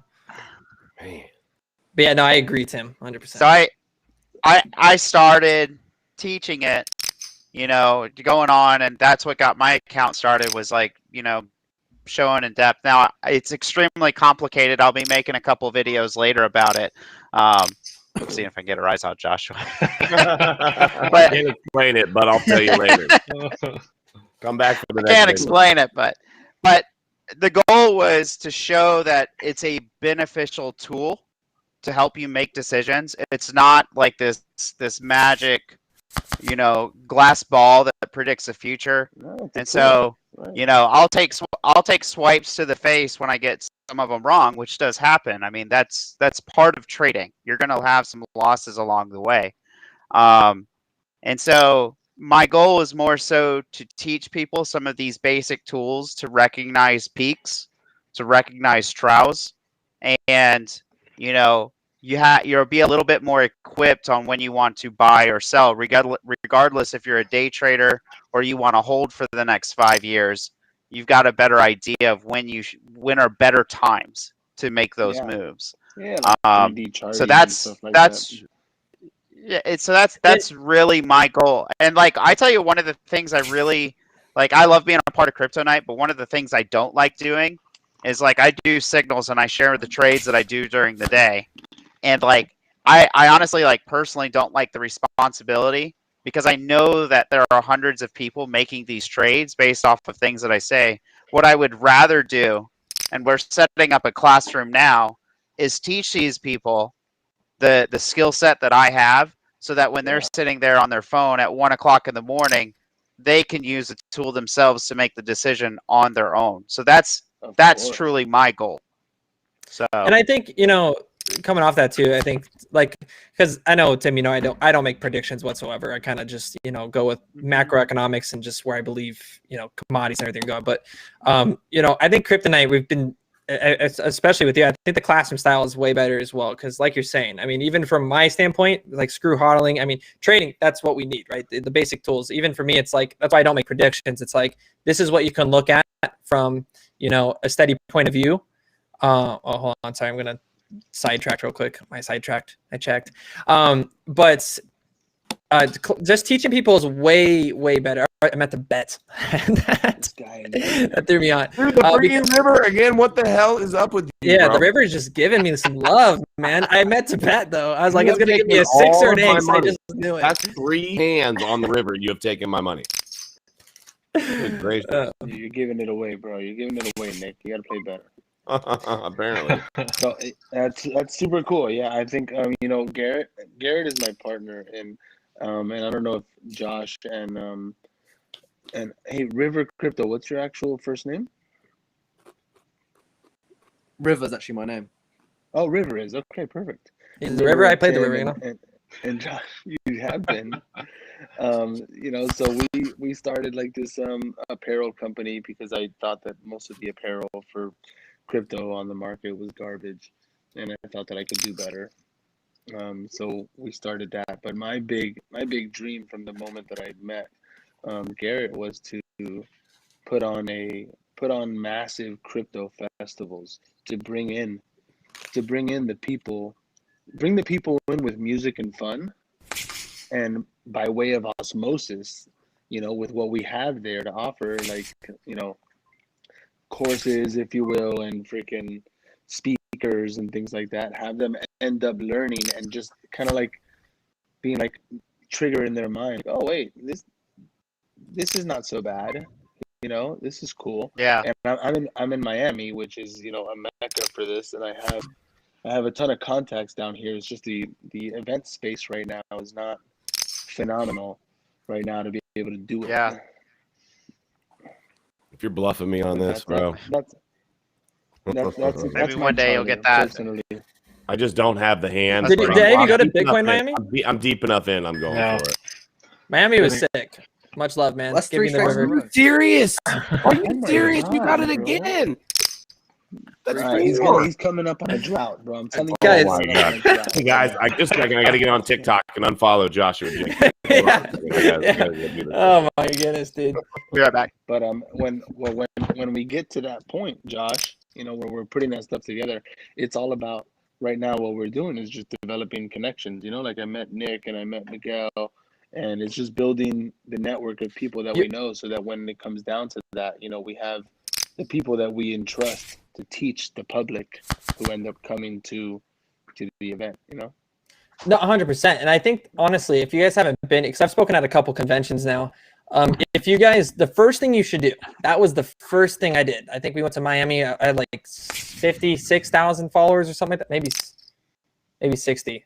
I don't remember. But that was the first thing. And that was just to go meet connections, because there wasn't just, you know, Bitcoin Miami wasn't just, you know, Matt Kaiser and them. I got to meet like Michael Saylor, you know, he gave us a little, he just was kind of, you know, rich. That's really all it came off as. But you can sit down with like all these different mining companies, you know, Celsius, they were there with their CEO, got to speak to him, you know, and really understand the products on the back end face to face. And then you meet these developers, and that's where we met like multiple, you know, people from Cointelegraph, people from CoinDesk, these reporters, and you just, you know, mingle, give them your numbers, have a couple interviews, talk about your, you know, what you can bring to the table, what they have to offer, what they're looking for. Because a lot of these, you know, companies coming into the space, nobody knows anything besides Bitcoin, and they barely know the surface above Ethereum. So, you you know, like our objective, like for me, is like all I do is look up altcoins. You know, I mean, my biggest investments are Polkadot and VXV and XRP.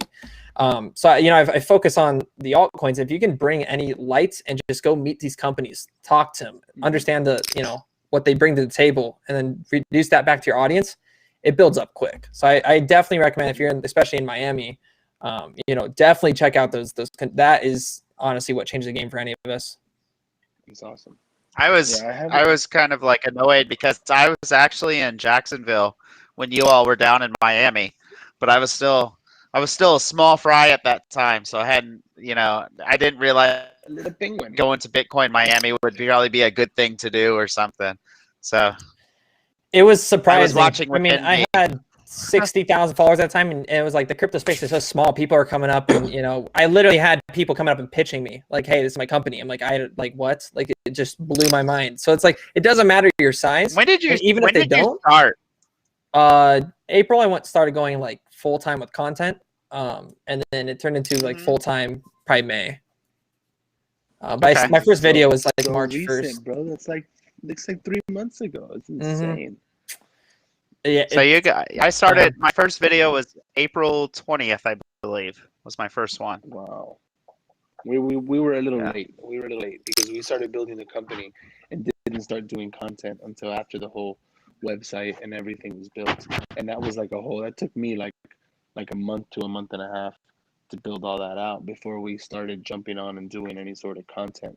And Garrett's the one who does most of the content because he's way deeper into crypto than I am as far as like knowledge goes. Yeah. I would actually, I mean, even if you want to do content, like even if you're copying what other people are doing, like people need to listen to something 12 times a day. So it's like, even if you're just starting out, that was like why I first started. My first post, I think, was February 28th, and it was just an XRP. But I actually got into the space because of XRP. All I did was see XRP maxis on here, or people that hated on it, and like nobody like would argue it or debate it like the right way. I brought in the ISO 222 standards with it and explained that to almost anybody that you see shilling XRP on there. I've been in a phone call with and was like, you need to start pitching this because you're getting destroyed on interviews. You're getting wrecked. So it's like, that's what made me jump in, is like, even if it's just one or two things, you know, if you know more about Bitcoin, if you understand Bitcoin, you already know more than 99% of the population. So, you know, if you have that mentality, even if you have, you know, 300 views on a video, like that's a room of people that you're explaining what Bitcoin is to, you know, and it just works up. It goes off. I think Crypto Keeper, you just had a video go absolutely insane. If you have long ago, it's like if you have a video hitting 20, 30,000 views, you know how many people that is? That's like you're speaking at two Bitcoin Miamis, you know? It's weird though, man. It's like, it's so random. Like I've had a few of them do have a couple 100,000 views or whatever, and then literally I feel like I have a video that I'll put out that I feel like is better than like and it's just, I don't know. I see for me, stitched videos do really well for me for some reason, and then I don't know why stitched videos. Maybe because it's almost like you're, you know, bouncing off and back and forth, and maybe it's a little controversial sometimes, but those always do well, I feel like. And then sometimes it's just no rhyme or reason at all. I don't know. Anytime I post a bird, I do pretty well. So any type of swan, those take off for a little while. Your swan one's off. Dude, some of my because I make like 3-minute videos on TikTok. I do like, that's like almost all I post. Dude, some I'll spend like so long on, and then like I just posted an XRP one of me just standing there, and it's just like 200,000. I was like, that had no effort into that video. And then like the one that takes you 4 hours is like, you can do that now. You know, what's frustrating is trying to get though. Sorry. What's frustrating is like, I'm trying to like teach people some of these tools, and like I'll post like you know, candlesticks or Bollinger Bands, and it'll get like 3,000 views. I mean, it flops. And what's funny is like I put in technical resources. Like you could learn all this stuff for free. Yeah. Either through the videos I've made, or you could go to YouTube and learn like a bunch of this stuff for free, and they just flop. Like people just want the answers, like up or down. That's actually one of the reasons I don't go live as much as I used to, is because like people don't even come in and say hi. They're just like, Link, Solana, VeChain, Yeah. HBAR. Bitcoin going up. Bitcoin going down. Should I sell? Should I buy? Yeah. Yeah, What? well, let me do a full in-depth chart review for you in 30 seconds. In fairness, Tim, you are the crypto weatherman. They want. I know. And if I'm not within 10 cents of Bitcoin's price, I'm screwed. 10 cents.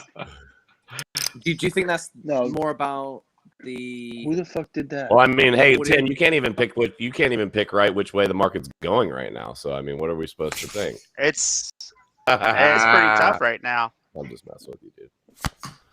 Do you guys have any experience with like the YouTube audience or Keeper, you're all in right now? I'm sorry. No, I was. Yeah. Oh yeah, you said Keeper. Yeah. I got that.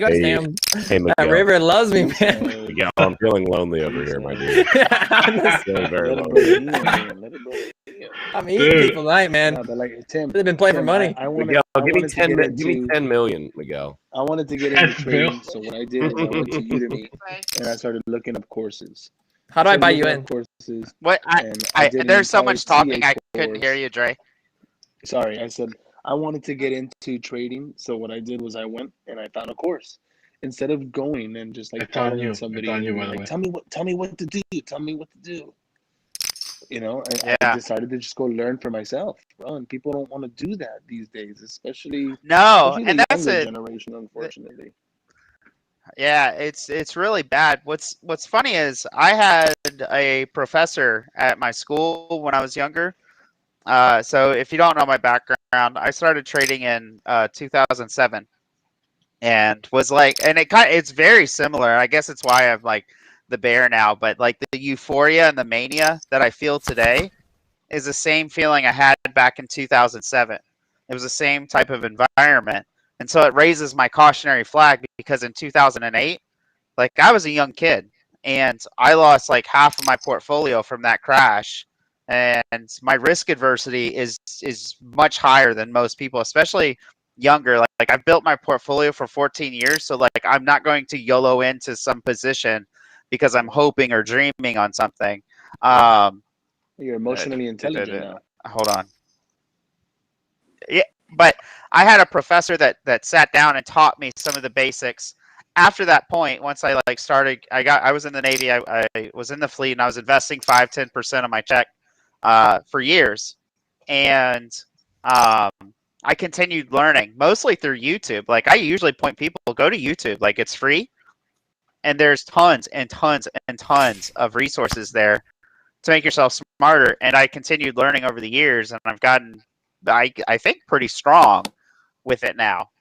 But most people don't want to spend an hour or 2 hours of their time developing a skill that could benefit them for the rest of their life, and that's crazy to me sometimes. And once you learn let me say something off that real quick, because I said earlier that I don't like YouTube whatsoever. Let me rephrase that a little bit. Like if you're starting out and you're just learning, like watch 1 or 2 of the YouTube videos and then go to the Telegram, go to the white paper, go to the developers and everything as well. So like Tim's saying, everything's free on YouTube, and you can learn a lot. I mean, anything. I feel like it's whether it's TikTok or it's a YouTube, it's a good starting place. Whether you're talking about VXV, that should drive someone's curiosity to go learn more about it. Dive into those details. If I'm talking about Bollinger Bands, I'm giving you a 60-second synopsis on it. You should go learn a little bit more about it, wherever it is. And I don't see that drive very much from many people at all. Yeah. They just want the answers. But I mean, for TA, I think it's very much learning the basics and then practice. You see more charts. Yeah. See more charts. Put your trend lines in there. Put your support and your resistance. I tell people they always like don't paper trade, and the reason being it's kind of like this poker game. Like we don't really care. There's no skin in the game. No emotion. And I say typically start with $100 and start practicing with these tools that you just learned, and you'll start to get a rhythm. You'll get a rhythm for like how to operate in different environments with each one of them. How I trade in 2020 is very different than how I traded in 2020. I'm sorry, how I traded in 2021 is very different than how I traded in 2020. That was interesting. It's that drink taking some effect. Yeah. You're drinking that scissor. I need to make an old fashioned. Trust me. You can trust me. Imagine I just get on your morning forecast and you're just like, wait, you just smacked. You're like, good morning, everybody. Well, today when I first started, 56K. Pirate Timmy on board here. I was when I first started TikTok and I was going live pretty often. I would have a bourbon while I was sitting here like reading charts, and then I had someone. They said they were from Mexico, and they said that every time I came on, him and his two buddies took notes on everything that I said, and they were investing based off of it. And I was like, "Oh, I better sober up for these lives." Hey, that's not your fault. That's not your fault. I still. This is not financial advice. Yeah. Sometimes you just need one. Yeah. I mean, I think my video today took like 5 hours. I was like, I need a drink, man. How do you guys do in the teaching environment? How do you Yeah, guys do in Sunday there? through Thursday, I do not touch this stuff. What was the question, Dre? Do people want to learn? What's that? In your teaching environment that you guys have, like you're finding a lot of people that really want to learn. Oh yeah, definitely. And my sub channel, yeah. They and then their sub channel. Their sub channels are very much more so into the white papers, the NFTs, the fundamental side. My sub channel, it's kind of funny. Joshua came into my sub channel the other day, and it's like two different worlds that you walk into. I gave under Crypto Night. I gave him the crypto news for. They loved that. I need to do those more. I'm gonna start doing those in the Discord. But yeah, no, it's like complete like Crypto Mason's complete XRP community. That's all they talk about, and a little bit of quant. Me's like VXV, and then like when people want on-chain analytics, I get any questions regarding that. And then Lucas is kind of just anything. Right now it's NFTs a lot. Where's this at? Is this a Discord? Crypto Night. Okay. So it's a Discord. I mean that's our premium section, and then we have the like general chat and everything. You'll see that it's also like that's really fluent, and there's tons of people always in and out. We host like live events in there. Like I just had the CEO of Maker on for an interview in there like 2 days back. It's we do a bunch of different things in there. It's just a entertainment, education, whatever you can throw in there. So I think I get a lot of beginners in terms of people that are literally that don't know how to transfer from wallet to wallet, that don't know how to store assets on a hardware wallet. And I openly tell people, I'm like, look, like, yes, you can find all of this on freaking YouTube. You can find all of this on the internet, right? But a lot of people's rebut has been, hey, like I need to learn interactively. And so I am working on and trying to figure out what that looks like. I was talking to Tim about this the other day. I'm trying to figure out what that looks like, but ultimately I want to provide that those beginner services for like setting up wallets, how to transfer crypto from place to place, how to set up a hardware wallet, just basic crypto knowledge and basic crypto, just as a whole. And I'm just trying to feel that out. I don't know. Where's the place though? You guys do that on your Discord? Yeah, they do all of that on their Discord. Yeah. I mean, that was the big part. The interactive piece is something that because there are TA people that sell video courses. The problem with that is there is not quite a Q&A, a back and forth discussion, answering questions. And so that's what I have thing I have ever sold is. Go ahead, sorry, Tim. No, the main reason is because I have to manage time, but you need to be able to ask those questions. Well, what if the stochastic does this? How does that compare to this candlestick? Like answering those questions so that they walk away with a better understanding, because a video course does not provide that. So 100% of my stuff is a direct conversation with me on it. I mean, mean, at the end of the day, if you're providing your time as a service to people, and it's whether it's one-on-one, 10-on-1, whatever, but they're able to ask questions back and forth, the reality is your time is valuable. There's nothing wrong with actually collecting and making income from your time. Yeah, I'll get some comments like, "Oh, you make your money through selling TA courses." I'm like, so I do it for normally like $125, and I actually just closed it down because we're opening up the classroom, which is going to be far cheaper in the Discord, but it's like it's $125. If you can't afford $125 for a skill set, then should you really be in crypto? It was kind of like my mindset there. Not to mention, I'm taking on a Thursday night or a Saturday or a Wednesday morning or something. I'm taking time away from my family. And I set that side aside. So that's kind of my viewpoint on it. I see some of these like, for $900 you can become a billionaire with TA, and I'm like, you're an idiot. It takes at least 1,000, Tim. They are. That's 900's not going to get it, but 1,000, you're there. I read one book a day. Not Tim, but Nick, you were talking about the thinking about how you can develop something where you can help your followers be able to get the information that they need.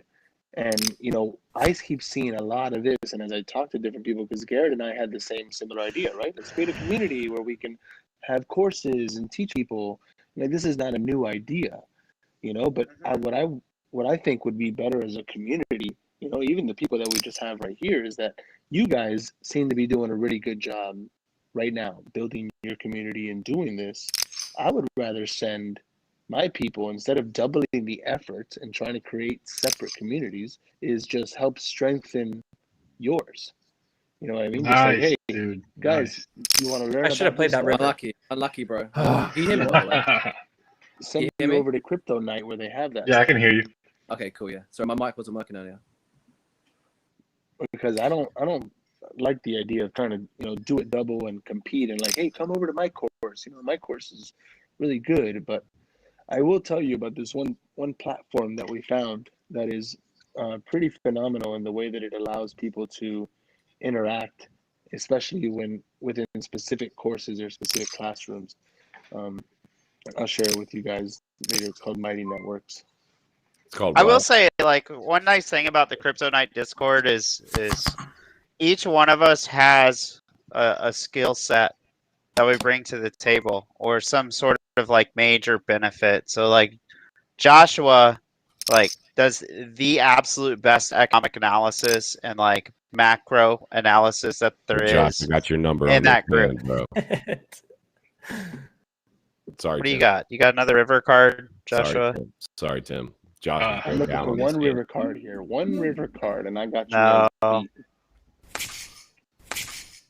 Not playing that.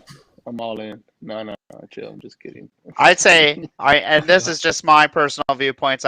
Mason, I feel, is like one of the best, like, well-rounded analysts. Like, he comes at like from like all different directions, and I think he has a very level head. Lucas, same thing. Like, well-rounded. He can go into a white paper, understand what's going on really well. Well, you have a cool team. It sounds like you have a good really team. smart with the.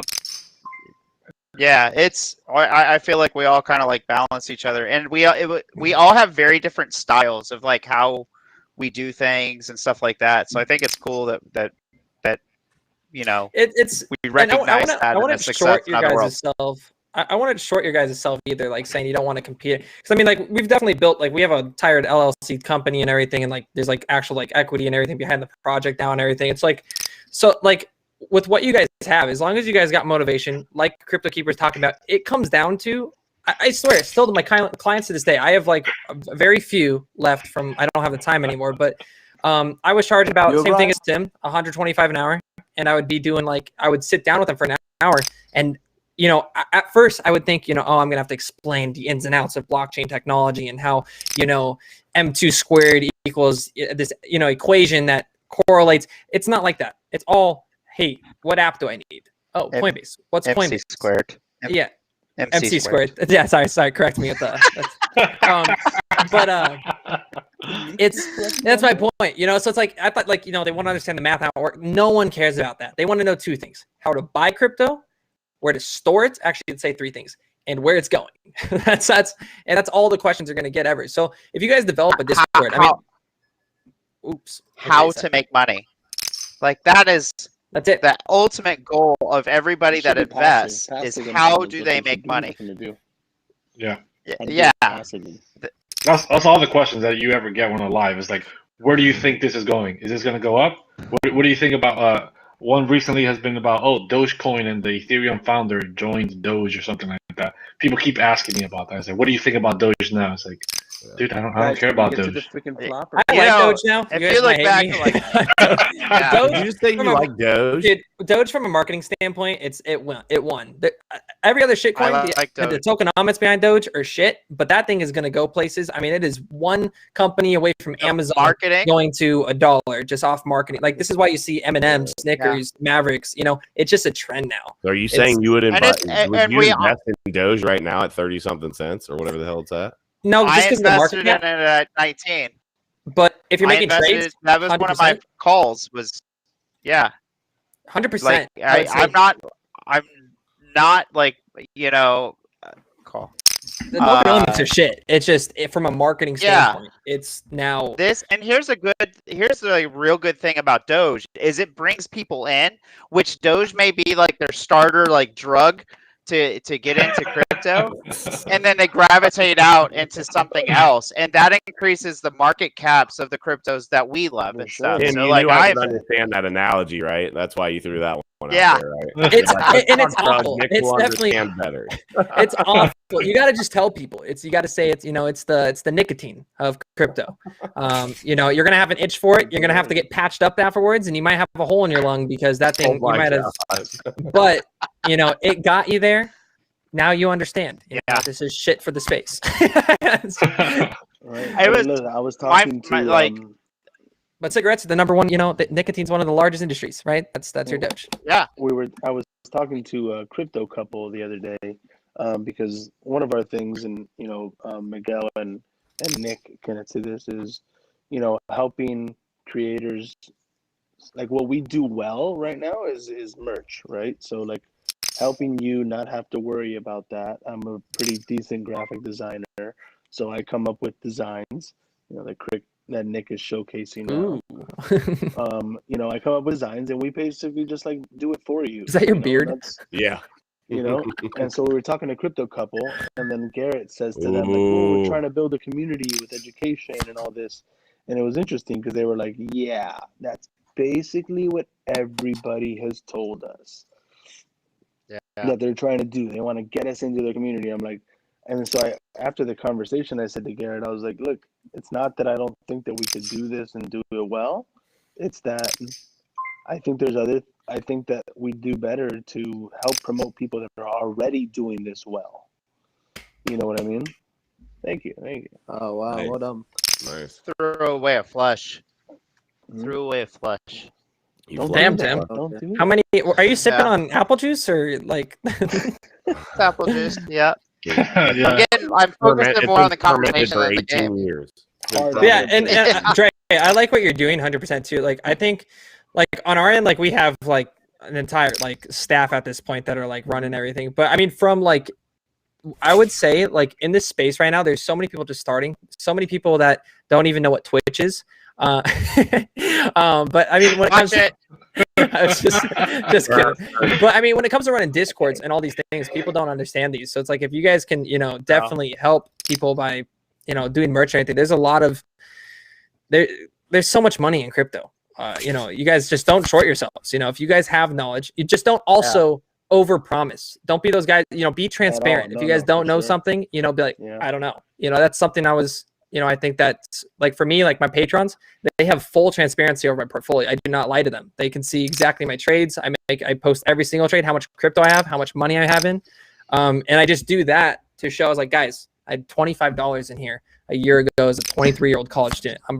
I've done nothing right. It just time, research, the right measures, you know, if you're investing for the right reasons, dollar cost averaging, which is where it comes into, you know, trading works. And this is where I'm hopefully learning with Tim now to dollar cost average better, because I can, you know, watch indicators. But it just, you know, it just over time, never short yourself ever. Yeah, and keep pushing. So one of the first like big forecasts that I did that I would say propelled my account was I came on and I made a video and I said Ethereum is going to plummet, and I said that Doge was going to plummet. I got so much hate. Like, I almost quit TikTok because, I mean, dozens and dozens of comments. You're an idiot. You have no idea what you're doing. Blah, blah, blah, blah, blah. And I stuck to it. It was about 3 days later, down it came. And so just keep pushing after that point. Like, I have to go to, like, Joshua or Lucas sometime, and I'm like, how do you deal with trolls? Because I will get down in the dumps sometimes because they're like relentless, especially if you have like a bear forecast or something, which I've had 1 or 2 of those. So I walked like 80 people. I walked like 80 people. I walked 80 people into a refinable trade. Jeez. Remember that? You guys remember that? Wait, say that one more time. What was it? Refinable. Because people wanted to trade it. It was hyped up. We were talking about, I was like, all right, I'm going to go in on it with you guys. I was like, you guys need to know. You know, you just got to deal with trolls. Like people immediately after, but I was like, guys, this is either going to go to shit or we're going to make, 100% gains today. It went up 100% and then it crashed negative, like negative a lot. I think that, $700 turned into about $10. But you just gotta, like, for trolls, especially if you guys are starting, like, I know Tim, you definitely got a lot when you first started doing your forecast. People are like, what the fuck? Like, and that was, excuse my language, sorry, excuse me, that was me. But and then, like, all of a sudden Tim's like, oh well, he has like an actual basis behind this, there's a reason for it, he has a TA, the experience. And then everybody was like, come on, River, holy smokes. And then you hit, and then you really took off, which was, it shows. And that's, I think the transparency, like you discussed, Joe, I think that's the second part that has made my account successful. Is I haven't been posting too many forecasts lately because I've been getting removed by TikTok. But what I normally do is I'll look at my forecast for the last week or 2 weeks, and I'll say, I said this is where it went, and was it correct? Yes or no? And I do 7-day forecasts. So, like, what's really annoying is, like, when I have a forecast and it hits on the 8th day, but it was not within my 7 days. So I draw like a line in the sand and I stick to it and I say right, wrong. And the thing is on average, it's about 75% correct. And I own up to the things that I'm wrong on. I know, but that transparency, it creates trust with the community. It also kind of gives you like, hey, like, I can't get 100%. Like, nobody can. No, you shouldn't be able to. You haven't got Jack. You can't have a Jack. I really want to do the event thing here in Miami. I have a personal in with the mayor here, so that's not hurtful. I've run a few successful events here in Miami as the logistics manager or whatever you call it, and I missed that. I missed that life. I got pulled out of it a little too early. Yeah. And I know that this could be like a really fun thing. Like, I've seen festivals. I used to do festivals around fitness. Come on then, let's do it. And this festival around crypto, especially with where Miami is right now, I just think would just be, and I don't even care for it to be, and this it may sound a little crazy, I don't care for it to be super profitable. I care for it to be super successful, to bring in thousands of people who think they're coming to like a concert and end up leaving with having purchased their first crypto. By fold, you got to show me, Josh. Yeah. I played you, dude. I had nothing. all the way to the river. I had a queen and like a 7. I didn't even. I had nothing. Shit, I had a feeling you're bluffing because I knew you didn't have a jack. I had an ace, so I had a high card, so I would have beat you. You would have beat me. Yeah. Damn it! I had a feeling you're bluffing as well. I should have gone with Andres, are you gonna start mining Miami coin? You don't mine it though. That's apparently been really successful. Yeah, the staking's been going off, man. It's like Miguel, 400% gains. Going? I've You're gonna get going? to look back How's into it? No, how's everything going?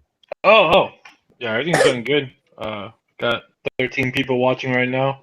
Somebody just asked, does anybody hold any Litecoin? Oh, you know what? I don't.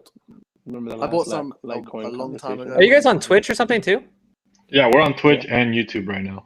Oh, let's freaking go. Yeah, Let's I actually go. hold Litecoin. I've been holding Litecoin since like high 20s. Have you? Yeah. I didn't know that, dude. As much as we talk, I didn't know that.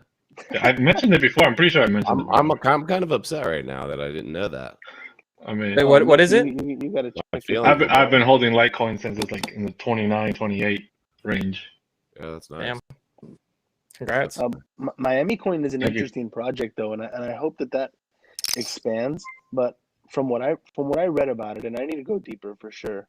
But you know, these kids in this job don't always give me the amount of time that I need. But it seems mainly like an investment vessel for people who want to contribute to their municipality. Yeah, that's basically what they're doing. They're trying to raise funds by having people mine their coin, and they pay you back in Bitcoin. I don't know how much the payouts are for that. But. Yeah, but when you buy into it, instead of giving a donation in cash, now you will give a donation in Miami coin. Yeah. Instead, which you know is interesting. I know it's really new. We're the first ones. Citicoin, Miami Coin was the first one to make Citicoin. So I think San Francisco is on the next cusp, as well as somebody on the East Coast. I'm not sure, but I have to look deeper into it. I'm sure if he's doing it, he's done his research because Suarez is all about it. It's definitely interesting to see what all these like cities and governors are doing with crypto in the long run. So what's the one utility project, the NFT utility project that you guys are bullish on right now? NFT? NFT utility. You stole that one from me. There's quite a few. Illuvium, I think, is going to perform very, very well. What's that one? We've been talking about that one since about $80. That one's at like, dude, I think like 600 today. I think it's crazy. I don't know. Yes, I don't know. It's super expensive. 3D fighting. 3D. It's like a 3D fighting. It's like Axie. Have you seen Axie Infinity at all? Yeah. Mm-hmm. It's just like that, but 3D animated. So it's just way better graphics. Okay. And then Cryptomon is. I mean, the community is already well over 100,000 members, and their eggs are sold out. So that one's insane. We also got I didn't have anything, just a pair. I just had a high card. Zedrun was performing well. There's other few ones that are coming up IPOing as well that are gonna probably be really good, but it's only in due time. I'm not really into the NFT space at all. Let me rephrase that. I'm not in it at all. I don't really. Hold on. But the reason is just because I'm like kind of stuck in my ways. I guess I have a strategy that I stick to, and there's nothing. I realize there's a million ways to make money, so there's no discredit to it at all. But something I've noticed is I've made videos on this is HBAR is my bullish belief, and I don't know if you saw it, but like I've interviewed Lehman Baird. I believe in the project, blah blah blah. But what I've noticed is every day that the market in general is like struggling, it's down a bit. HBAR is pumping, and because I believe that there's going to be a large scale correction, particularly with the stock market, and I believe that most altcoins are going to get hammered pretty hard from that. I remember seeing an interview with. It's a big hand. I watched this interview with Lehman, and almost like I consider the guy like a genius. He discussed like, well, if the market goes down, what do you expect will happen to Hedera Hashgraph? And his reply was, well, there'll be those that come out of the ashes faster than others. And I've like kind of clung on to that because I see it on a repeated basis that when the market's struggling, Hedera is in the positive, it's in the green.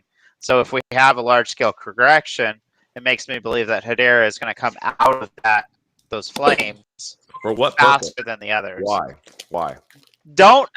Trust me. I'm trying to figure that out myself. Like I cannot explain to you why this happens.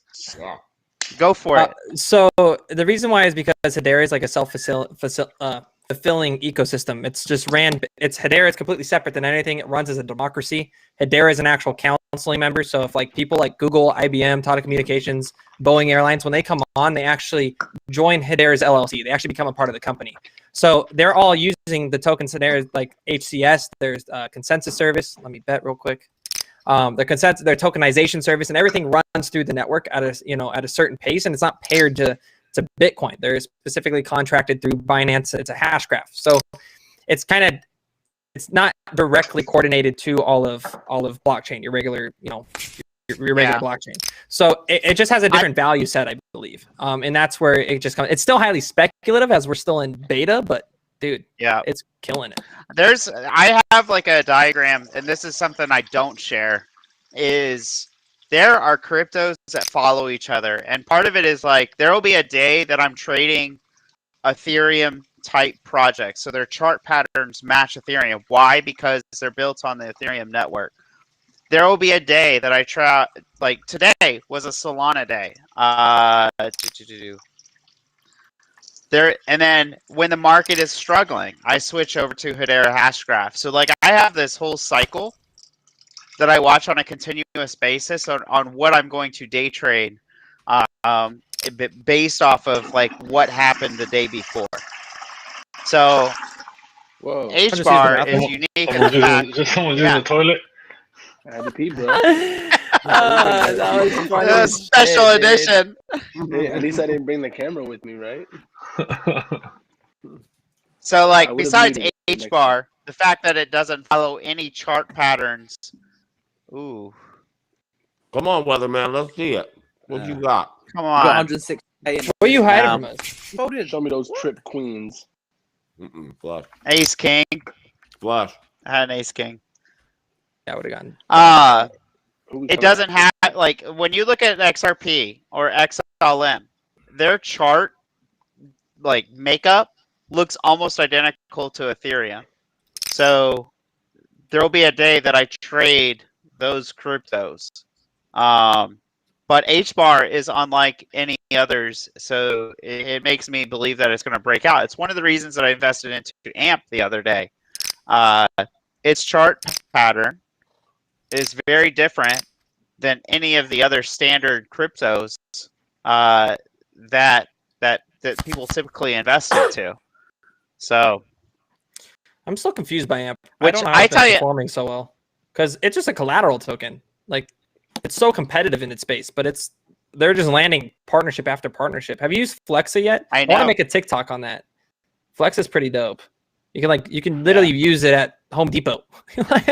Do you remember the Doge forecast where it pumped like 20% like 2 days later? Come back to that, Jake. I want to know what that is. But go ahead, keep going. Joshua, like, now the expectation is that every post that I do, it must pump 20% within a day.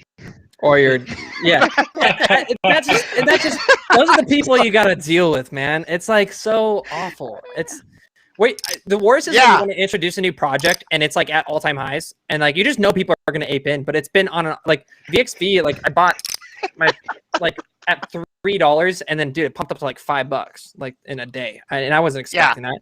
And so everybody's like, should I buy in? I'm like, well, I'm dollar cost averaging. It's a long-term hold, but and then they either ape in or they never buy. Or it's like it's at the lowest point. I'm like, yeah, probably now's a good time, and then it's my like Storm Chasers group. Like I've been with that group like a long time, and like I'll go over and I'll chat with them and stuff, and we always joke with the like for my sub channel, because they're all TA and looking at charts all day.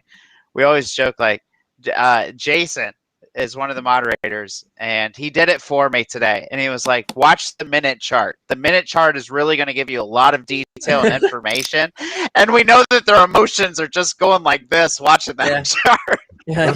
It's like why Just a 5-second chart. That's so ridiculous. I pay for the premium, and I look at the 3-second chart. It's Yeah. That's crazy. Real time. Do you have that? No. Yeah. I got real time updates. Make sure you compete against the algorithms. You're guaranteed to win. Yeah, I used to look at the minutes. Yeah, I don't. No. I put on minutes when I'm like lowest... talking on stream, and I just need something like in the background going flashing. Popping, yeah, popping. All right, who's got the flush? Raise your hand if you have a flush. Okay, good. Thank you. I'm out of here. So, I'll let you guys know in advance. You guys, come on. It's the river, bro. It's the river. It's the river, man. It's a river. Oh no, my paddle fell out of the boat. Oh no. Yeah, there's no way you want that. I'm hitting the fold. I'm not gonna lie. I should have had. Come on, YOLO. Bet me. YOLO. You only live once. You only live once, but you gotta live through the entire thing. Hey, next time, Miguel, how do we find out how to like? It's really dumb because you're gonna high card me. How we actually put money on this? We play. Yeah, you just put it in sort of. Money in here? If we all $20, we play $20. I think. I told you. Come on, guys. Come on. I just called it a flush, by the way. And everything. Oh, look at this. I told you. Oh, you folded with no, River had it, so he had me beat anyway. Good, I'm glad I did that. I had ace high. Yeah, you did. I had a freaking 2, so yeah. Where did Mason go? Tim win? Mason left early. Friend. I don't know what happened. He had to go pick up a friend. He had a date with Meg. That's funny. Yeah, I think he's. Do they live in the same city? I love how everyone says that, man. No, they don't. They don't. Oh, I was gonna say. I mean, you ever watch them co-stream? It's like. It's they don't even ask crypto questions. It's like just thrown out the window. 40,000 before I even saw my cards. Great. YOLO. Now this is when I YOLO. Bear in mind, it's just past 5 a.m. in the UK, so I'll be going soon. No worries. Oh, dude, you're gonna make some TikToks tonight, anyways. It's all good. Savage, bro. Shit, straight. Savage, I've been struggling, Joshua. I'm just like, oh my god, I gotta make a video. Dude, trust me. I'm in that feeling. That's how Mason's self-help spiritual shit, man. Like he can pump out 4 to 5 a day, dude. I don't know what he does. What he does when he mutes his camera. And his videos are like, no, I'm going for a walk, you know, and then it's like 500K, and I'm like, what? That's what happens when you get to that number. You don't have to put so much. You spend like probably like 8 hours of research to make a 60-second video. You know, well, like I know I could put out those. Like I like it. Like I like very informative videos. Like my first videos on this platform were just me being like, oh, XRP to the moon. You know, like and dude, like 100,000, 200,000, like just like 5 videos all hit. And then I was like, you know what, I probably should. Doesn't it just show you what people want, bro? That's what I was doing. You know, I was like, these cryptos will make you a millionaire in 3 to 5 years, and it's like, poof, you know, it's like. That's the one people watch it. Cardano has a $55 billion market cap. Unless you that's put something that's $100,000. Something that drives me crazy. Is that was another set of videos that really took off was my 2-year forecast, and so there's a specific reason why I did 2 years. 2 years accounts for a bull market and a bear market, roughly. I mean, and it's debatable about those ranges, but those really took off. And 2 thoughts towards those is like, one, sometimes people think it's crazy, like an 8,000% gain. But if you like look at Bitcoin, which has had a 255,000% gain, it makes 8,000% look really like, you know, okay, you know, it's not really that big. Number 2 is people want like a 2-year forecast on like Dogecoin or SafeMoon or something like that. And it's like, it probably won't be alive in 2 years. Yeah, exactly. Exactly. What I don't get is like why do those people ask you? Like, I don't know why people ask that. What's Bitcoin going to be at in 2 to 3 years? I'm like, it's not going to make a difference. You're going to come back tomorrow and ask, where's Bitcoin going? Like, is this going to make you invest in the whole for 3 years? Yeah. It's this moment in time, this very moment in time. Like if you look at those videos, I have maybe about. Take care, everyone. Take it easy, man. Hey, River. Have a good night, dude. Take care, guys. No problem, man. Take it easy. Have a good night. I have about 10 cryptos that I did that for, and it's because I personally have a belief that they have a solid chance of being alive in 2 years. That makes sense. You know, I mean, if What was that? regulations do what they're supposed to do. A third time. Huh? Yeah, and that's exactly. Yeah, that's why I did my second buy-in. Yeah, I think. Yeah, that's. I look at every project. I just sold the most speculative project I held was Harmony 1, but I bought it at less than a penny, so I just sold that for like. I sold all of it the other day. That was it. Did you? Yeah, I was just like, I don't know why I'm holding this, and like I can just put it. Literally, the only thing I'm just aping into VXV. That's all I'm buying right now. So it's like I was like, why do I even? Tell me about that project, Josh. Well, I did, like Tim's just saying, like I invest in things that have like major utility. So like this project, highly centralized, which I fucking love. I keep cussing. I'm sorry. I gotta be. Well, I know we're on YouTube, and I don't want it to get banned. Oh, we banned that. Yeah. Stop your cussing, Joshua. I worked insulation for a year, and I'll never be the same. No, but yeah. So don't worry about it. It's just me. It's who I am. I'll never change. I love it. What does Gary Vee say? Okay, Gary Vee. I know. Yeah, you know. But so they build like they work with asset managers and space bioscientists, which are going to be your space industries. So they develop data assets, which are utilized by AI systems, so artificial intelligence and machine learning. And what it does is it creates algorithms that come out with the best possible outcomes for a certain event. So it grabs real world data, companies, crypto, anything. And these AIs can literally find any hidden relationship between these projects, and they can build investment vehicles like ETF funds with them that will, like, have you guys seen my BlackRock videos at all?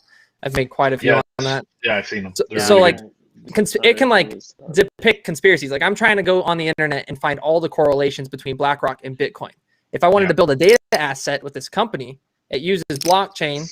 So that way it's highly secured, verifiable, trustless data. And it will find hidden relationships between all Bitcoin mining companies and BlackRock. And you can build a data asset out of that. And it'll give you, the best outcomes and, Bluffing, Nick. He's bluffing. And so you build investment vehicles with that. You can do, it helps with, like right now they're working with, this beep throws me off every time. They're working with human regeneration from radiation from skincare for space. So for scientists, jacks and you just freaking picked that river or something. I'm putting cards down. The river's mine, man. It's I own it. I own the head of it. Sorry, river, bro. You're screwed. Oh no, you're good. It's all innovation in space, and they're the only competitor in their entire space for space bioscientists that does. Their closest competitor is Palantir, which is I forgot how to say it, Palantir. But they bought the $50 billion in gold that everybody is making the Swan video. I think you made a video on it too today, Tim, because they also are buying Bitcoin and accepting Bitcoin payments. Yeah. But Palantir or Vector Space does that with blockchain, and they can build like their data is 100% more verifiable, secure, and they build data sets by the billions, where Palantir, these companies can only do it by the millions because they don't use blockchain.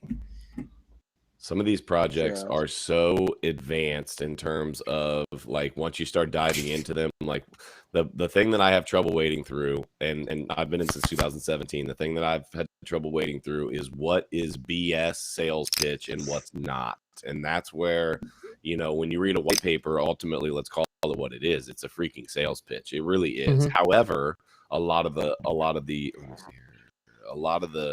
white papers also have a lot of really good information, fundamental information about like, hey, this is what we're about. This is what we're trying to do.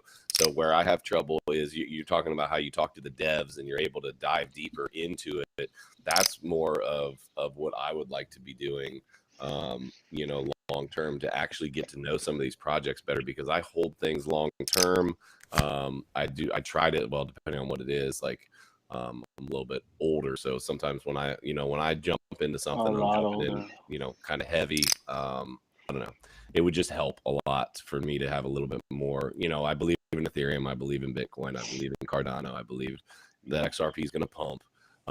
But other than that, these projects like you're talking about, I just don't have any fundamental understanding of them or any.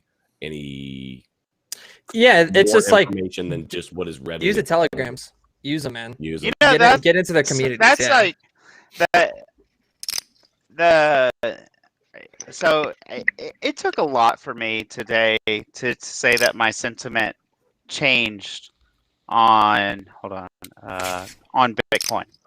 And what bothers me is I have nowhere near the technical experience in terms of like how to read white papers. Like I read through them, but I'm like a caveman reading through those things.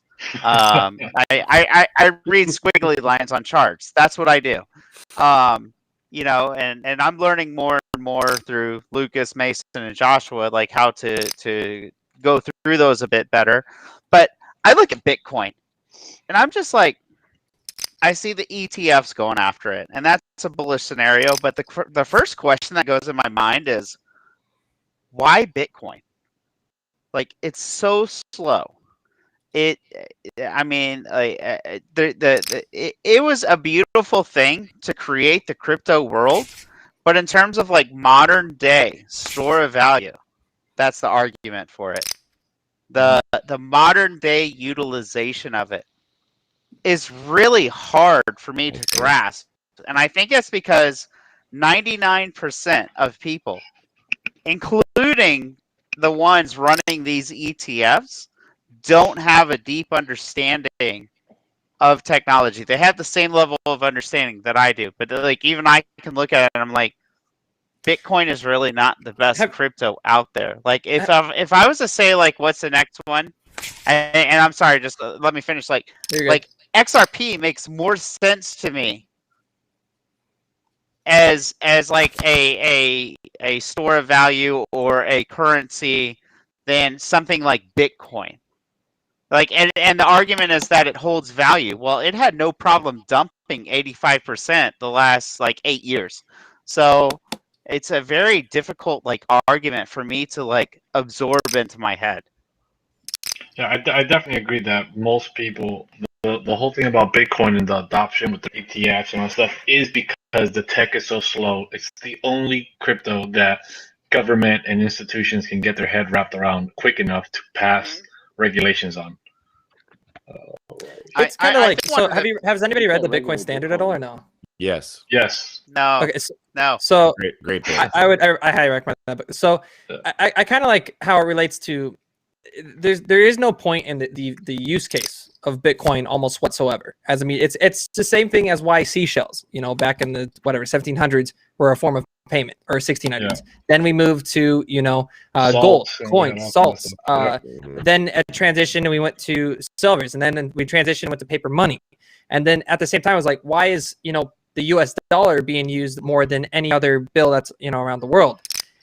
Well, one, it was just because of the people that made the value behind that dollar. They, the U.S. claimed, through military just power and everything, that dollar kind of created that value, and that was just from its people.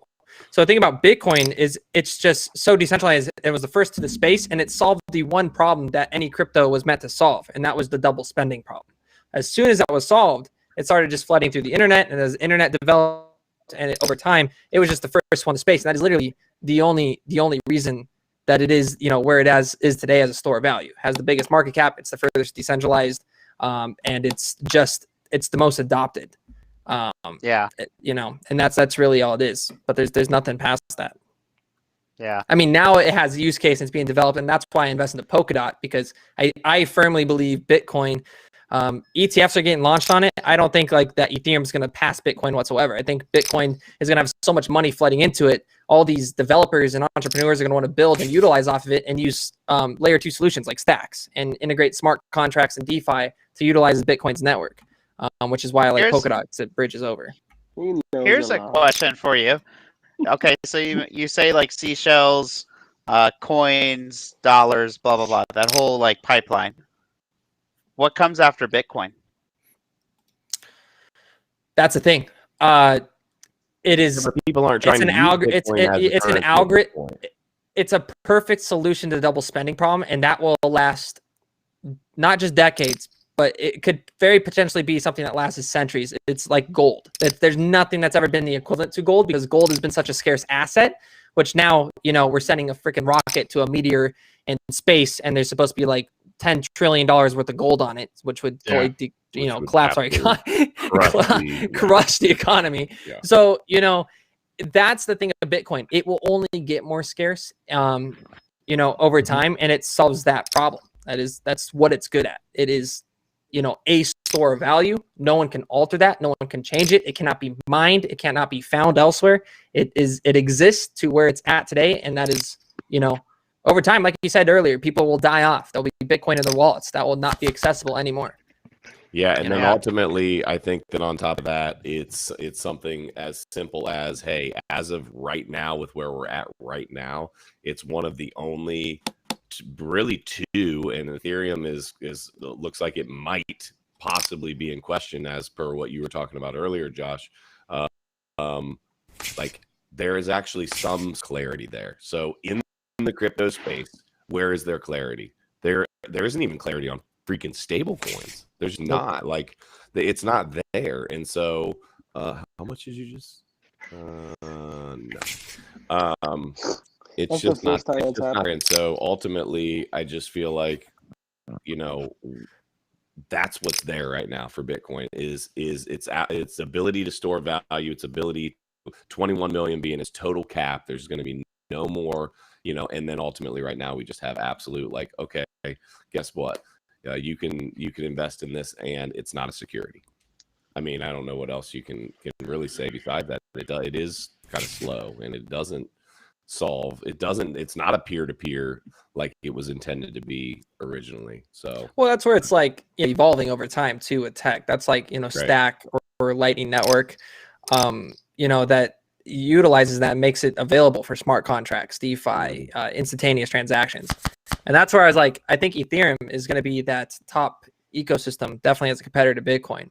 I think I don't think Ethereum is going anywhere. It's one of the first to space. It's got the largest ecosystem, you know, and developers want to utilize all the tools through, you know, through ETH, which is why I don't try to bet too much on smart contracts besides the top 10, because the rest of me are like, unless they're doing something significantly different, like even like Solana. Look, Solana's killing it, right? It's got 50,000 transactions per second. But if you go sit down with the developers or talk to a team like Radix, they'll tell you that, you know, so what Solana does, that's amazing. But the amount of storage and energy it costs to consume that transaction per second is so insufficient that it would actually, you know, be not beneficial to, you know, the network or the economy in that case to produce that amount of data and storage behind it. So it's like, unless these companies, like Solana is going to perform so well, they're one of the first as well, but Harmony One, that's why I just sold out of my Harmony position. I was like, what's really Harmony or Zilliqa? Cool, they're a, you know, layer one solution that integrates sharding, you know, to scale more. And it's like, what do they have against Polkadot or Ethereum or Elrond or, you know, these top competitors? I got a question for you, Joshua. This is before I started TikTok, I was in like the HBAR group, and I started. Well, how I actually started was I was making infographics, making charts and showing the capabilities of HBAR. And one of the graphics that I made was transaction speed and confirmation time. And I plotted out all the different cryptos. Like Bitcoin was in like the bottom left because it was slow, clunky, you know, took forever to confirm. And sorry, I'm looking at the flop. I know, just letting you guys know real quick, I think I'm gonna have to go grab my daughter here in a couple minutes. My wife's gotta so yeah, no worries, I might be jumping off here in a minute. That's fine. We've been on here for a minute. That's perfect. XRP has been around for much longer than HBAR, but HBAR actually, and granted, you have far more, you know, research on this. HBAR outperforms XRP in both transaction time, confirmation time, and what I did like an energy research, which the difference is really nil. No. But it was 88% more efficient than XRP. So in my mind, I think because XRP has been around for so long that it will continue to lead the market. And in my mind, XRP and HBAR is going to be the Visa and MasterCard of the future. It's kind of like where my brain has always been at. Is that like a crazy thought? Like, what do you think about that statement? Can you ask the last sentence one more time? So between H bar and like I view. No, I was there just a minute ago. Like I feel like XRP has been more widely adopted due to the fact that it's been around longer, and there's a huge community behind it, and the performance standards of XRP are outstanding. H bar in many regards outperforms XRP and TPM confirmation time and in energy consumption. But the fact is H bar has not been around as long as XRP. And so, but in my mind, I look at as the two as competitors in the future. Is that a crazy statement? No, it's not. I would say that comes down to what they're trying to target. So for like Hedera Hashgraph, this is why I hold both. XRP is meant as a banker's coin. It's meant to utilize cross-border payments remittances between financial institutions. This is why Ripple's been on the International Standardized Organization for like a decade. They've been working with standards between financial institutions forever. That's what they want to implement. Hedera, I look at as an enterprise ecosystem. And it will only be an enterprise ecosystem as it's, it's governed by a council of 39 members. Right now, we're at like 16 out of the 39. It really depends on how far we transition out past that. But it's meant to utilize. And the thing about Hedera Hashgraph is, yes, its transactions per second is massive, but it's only massive between its ecosystem. If you want to transfer Hedera outside of the actual Hashgraph into a blockchain or like cryptocurrency, it's like 10 to 15 transactions per second. So it incredibly minimizes it. So for Hedera, like I think something like that has a democracy behind it and is utilized by really high tech developers and universities, financial institutions, that is going to be specifically meant for like with EF2POS, which is one of the payment providers that is one of the governance council members. They're actually building and integrating smart cities in Australia with that. They're already going to start integrating. So this can like have an entire transit system as well as your payments to the local Amazon. Right, the Amazon store that has no workers and it's all based off digital assets. It can all be intertwined through one ecosystem and it cannot be altered. It's highly secure, fast throughput, very high transactions per second to make everything run efficiently, but it's all governed by that council. Where XRP will be specifically, it is a decentralized ledger by nature. Anybody can come build off of it and utilize it as a traditional finance industry. Despite people saying centralized, the 50 billion supply and whatnot, dump in the transactions, but anybody can come in and actually utilize that server. They have Casino Coin. BitTrue uses it as an entire collateral for their exchange. That's where I think it would differ. But both will have a very prominent place.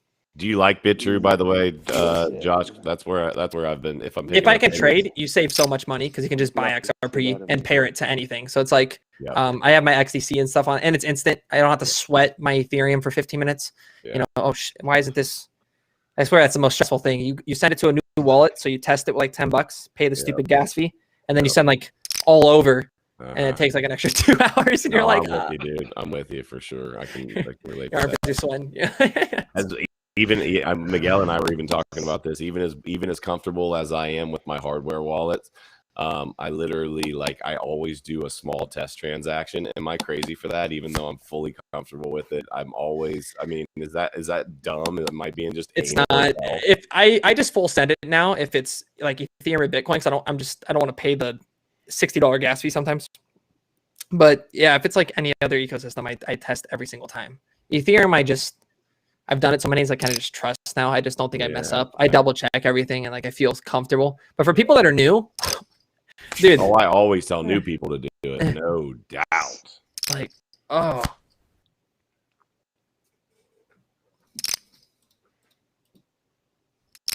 This is about to. I should have had the W. You cheated me. Let's go, dude. Crypto Weatherman. Oh, dude, your keeper took a lot that last. Yeah. I realized he had 4 mil now. Yeah, well, it won't last long. I'm about to get wild. I'm about to get wild with it right here. Yeah, I know you're about to play. You're about to play. Why? I can sense it out of you. You're playing like there's no money on the line. Hey, true. No, I'm playing like my daughter daughter's about to need me, so we'll have to clarify that next one. Even Mason texted me. He's like, "Hey, I want to hop in on the next one with money." Yeah, no. You know what? From the start, I would have played with full on. I can't do it. We definitely need to do that for sure because I would play. Yeah, we can even do $20 buy-ins. It'll just make it, it doesn't be anything crazy. Well, if there's 8 of us, it's a decent pod. Yeah, for sure. I mean, even $50 would be okay. Yeah, I don't care what. Maybe feel a little bit more. Even $200 is no. Just kidding. One Bitcoin. You know? One Bitcoin. Let's. Yeah, I mean 10 ETH. No besides the internet scam that I used to, it wasn't a scam. It was just really low morals. Nice correction. Nice very good correction. That lawsuit almost came back out of dust. Yeah. That's only on YouTube.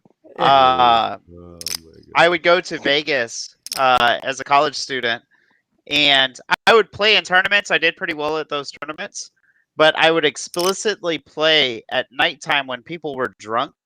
Oh, that's not bad. Yeah, I would sleep during the day, and I would make a ton of money.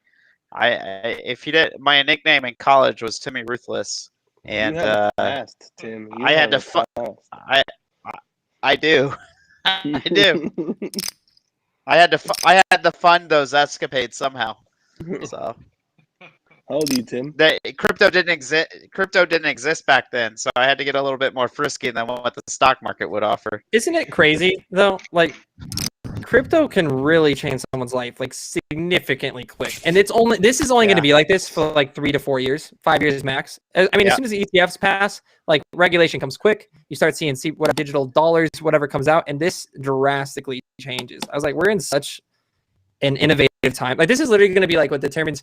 I don't want to talk about VXV too much. That's just me. But like, they literally project like data sets and hypotheses formed by like scientists, engineers, like anybody that's building inventions by like, it prolongs that by decades. Like, this is going to advance our economy by just, Kathy Wood said this today. I mean, that's why she was talking about how the next 10 years for like just our entire world, the globe is going to be significantly different where we are. I'm about to check this out. You know, you've got me definitely interested in this for sure. Yeah, I did go back and like read about the Michael Burry forecasts and stuff, and he does seem like he went down this like pipeline of like just being a perma bear on everything. The last 10 calls were perma bear. Yeah, I was reading through that, like his call on Bitcoin and stuff like that. Like, I feel like he's almost trapped in this endless loop. I think the only argument that I had back towards that is there's. At some point, he's got to be right? I mean, you know what I mean? If you keep saying it's look at Peter Schiff. He was wrong about the crash, and he was wrong about the next 10 years. I don't know, man. But sorry. I think the only thing that with Kathy Wood's ARK ETF is the fact that there are so many different hedges like betting against her stock.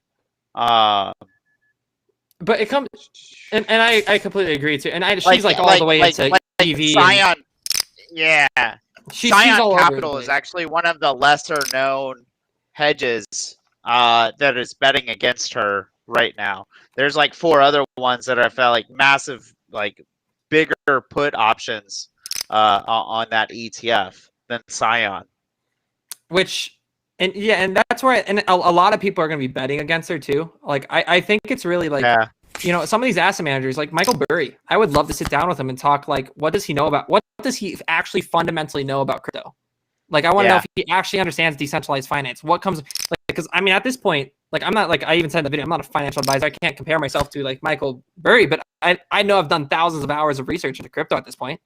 Like, what does he actually understand? What, this, like the fundamentals behind these projects, like how data sets, how technology works, because that's where I'm like, at one point where Kathy Wood, she was talking about how, we have all this inflation coming into the economy right now.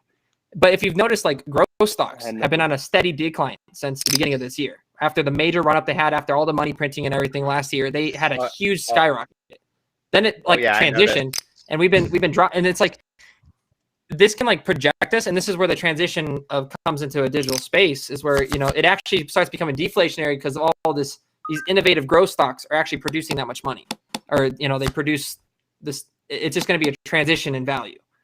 And I wonder if that's going to play out. So she's been saying some, oil's down, lumber's down. He's freaking genius. I mean, if nothing else, you can definitely guarantee she's incredibly smart. Well, she performed like very well through the 2008 financial crisis, despite it crashing. With the innovation stock she's been in. So yeah, I think she's got some good backbone. Did you know that Michael Burry has Asperger's? Or he claims that one of his sons has Asperger's. He claims that he has it as well, which actually makes sense. I was kind of like comparing. I was reading Kathy Wood's background, where she went to school, like what her propensity to forecast the future was compared to Michael Burry's. They're pretty much on par with each other. There was like no differentiating factors, I felt like. But I found it was really interesting to find out that Michael Burry like self-proclaims Asperger's. That's like well, I mean, it'd explain why he's obsessed with shorting over the last decade. Yeah, guy shorts almost everything, but hey, yeah, we'll see what time tells. As the oldest man, he has a good handful of call options too. Yeah, exactly. It's I like to follow smart money is what I like to say. So that's why I follow where BlackRock and everything's been investing into through all these asset managers. There's like so many Bitcoin mining companies that are IPOing this year. Like Q4 is going to be insane. And then we have on top of it an entire exchange, all backed by major asset managers. So I was like, the manipulation on the back end, they don't publicly announce this, but you can go look at the top investors of their investors. And it's like, well, okay, that's all indirectly invested into and brought up by, I'm just like, I think there's just too much to the space at this point. Hold that thought. Hold that thought. I'm grabbing my daughter. I'm just grabbing her real quick. I'm going to finish this out. Go on. I want to take this $7 million from you. So take your time. Hey, how old are you, Tim? 34. Okay. As the oldest man in the room, I'm gonna fold myself tonight.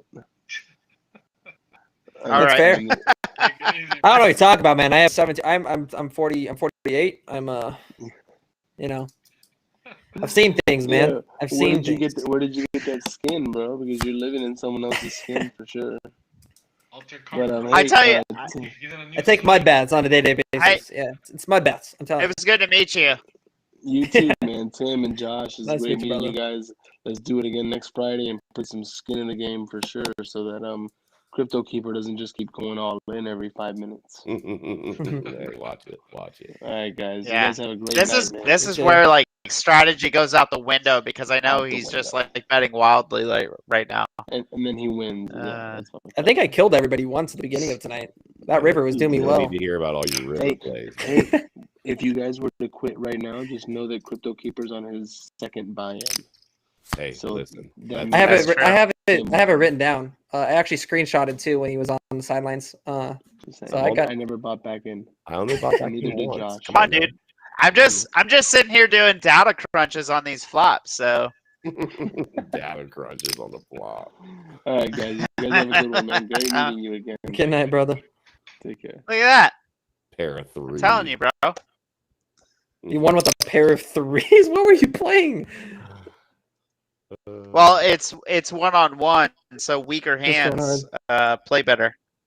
All right, so Josh, hold on a second. What are you doing over there, Chief? You doing data crunches here or what? Oh, it was my turn. Oh, me? Oh, him. No, it's just I'm just scrolling through the news. Gosh, so I've done a bunch of like interviews with a number of the creators. I'd love to do one with you, dude, if you're interested. Yeah, dude. Just let's set a time. It's probably gonna have to be. So I always give Blockchain Boy. I always give Lucas shit because he's terrible. I'm gonna make an NFT of a killer calendar chasing him around because he's scared of the freaking calendar. It's yeah. So it just kind of. We've had so many last minute meetings. I mean, from just on Crypto Night's end, we're like trying to bring on quite a few partners. I get it. You guys, they just it just throws us. Yeah, so like this week, I'm pretty good. This week, towards the end of the week, probably like Thursday, Friday. I don't think I have too much scheduled yet. So if you have anything later in the week, like I'm down to hop on a interview. Follow me on what you call it so that I can message, or how do you want me to message you? I mean, Telegram, all Telegram. All Telegram, huh? Okay. Telegram's the app. All right, cool. I really like your Telegram, Joshua. I followed along with that. All right, are you in the exclusive one? I'm not sure. I think it's your Crypto Knots or whatever. I always follow your stuff. Oh, I know. I think I have I think I added. Did I add you to the exclusive one? It has like my vlogs in it.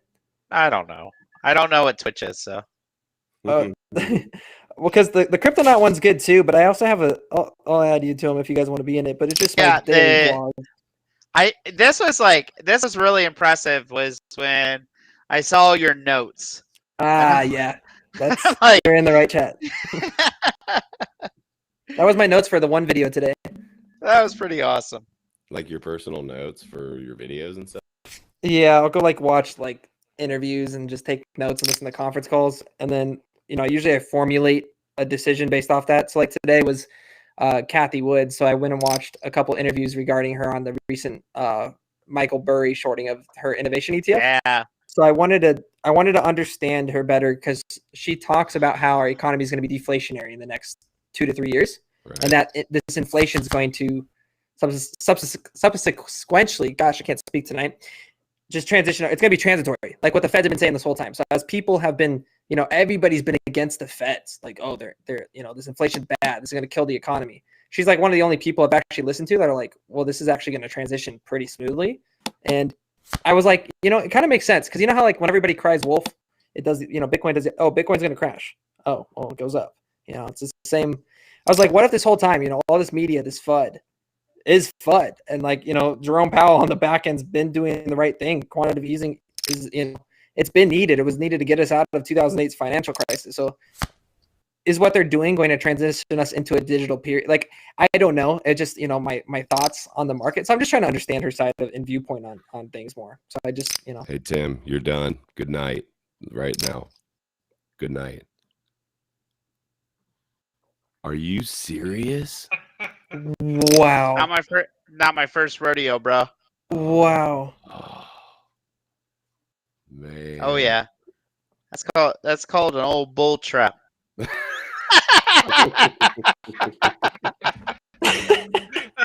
Freaking bull trap me on the freaking poker table. All right, listen. Let's get it. Come on, give it. Come on, let's see what you got. You want to do it? Do it, yeah, show it. I want you to beg for it. Beg for it. Come on, okay. Daddy, do it for me. Oh my God!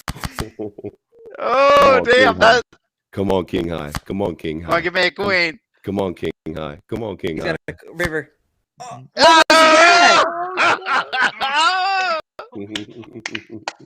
you still have something left. You still got something left. Oh yeah. I wanna play. I wanna play. You still have something left. You got all in. God, that was intense. We both had a solid one. What were the chances of that? That was great. Let's go, big boy. What? What the hell? Wow. Oh yeah, there's a pair. Six. There's a pair. Come on. You got wrecked and you got that pair right off the Yeah. Done. 4, 5, 6. No, you need a 7. Fantastic. Damn. Dude, you guys, this has been fun for real. We appreciate it. It's been great. Always. Yeah. All right, guys. Josh, I'm going to send you a message on Telegram. The only one that I have access to, I think, is just on the group one that you're on. You just want me to private message you on there? Yeah, I have. I have notifications on Telegram. Right. So, cool.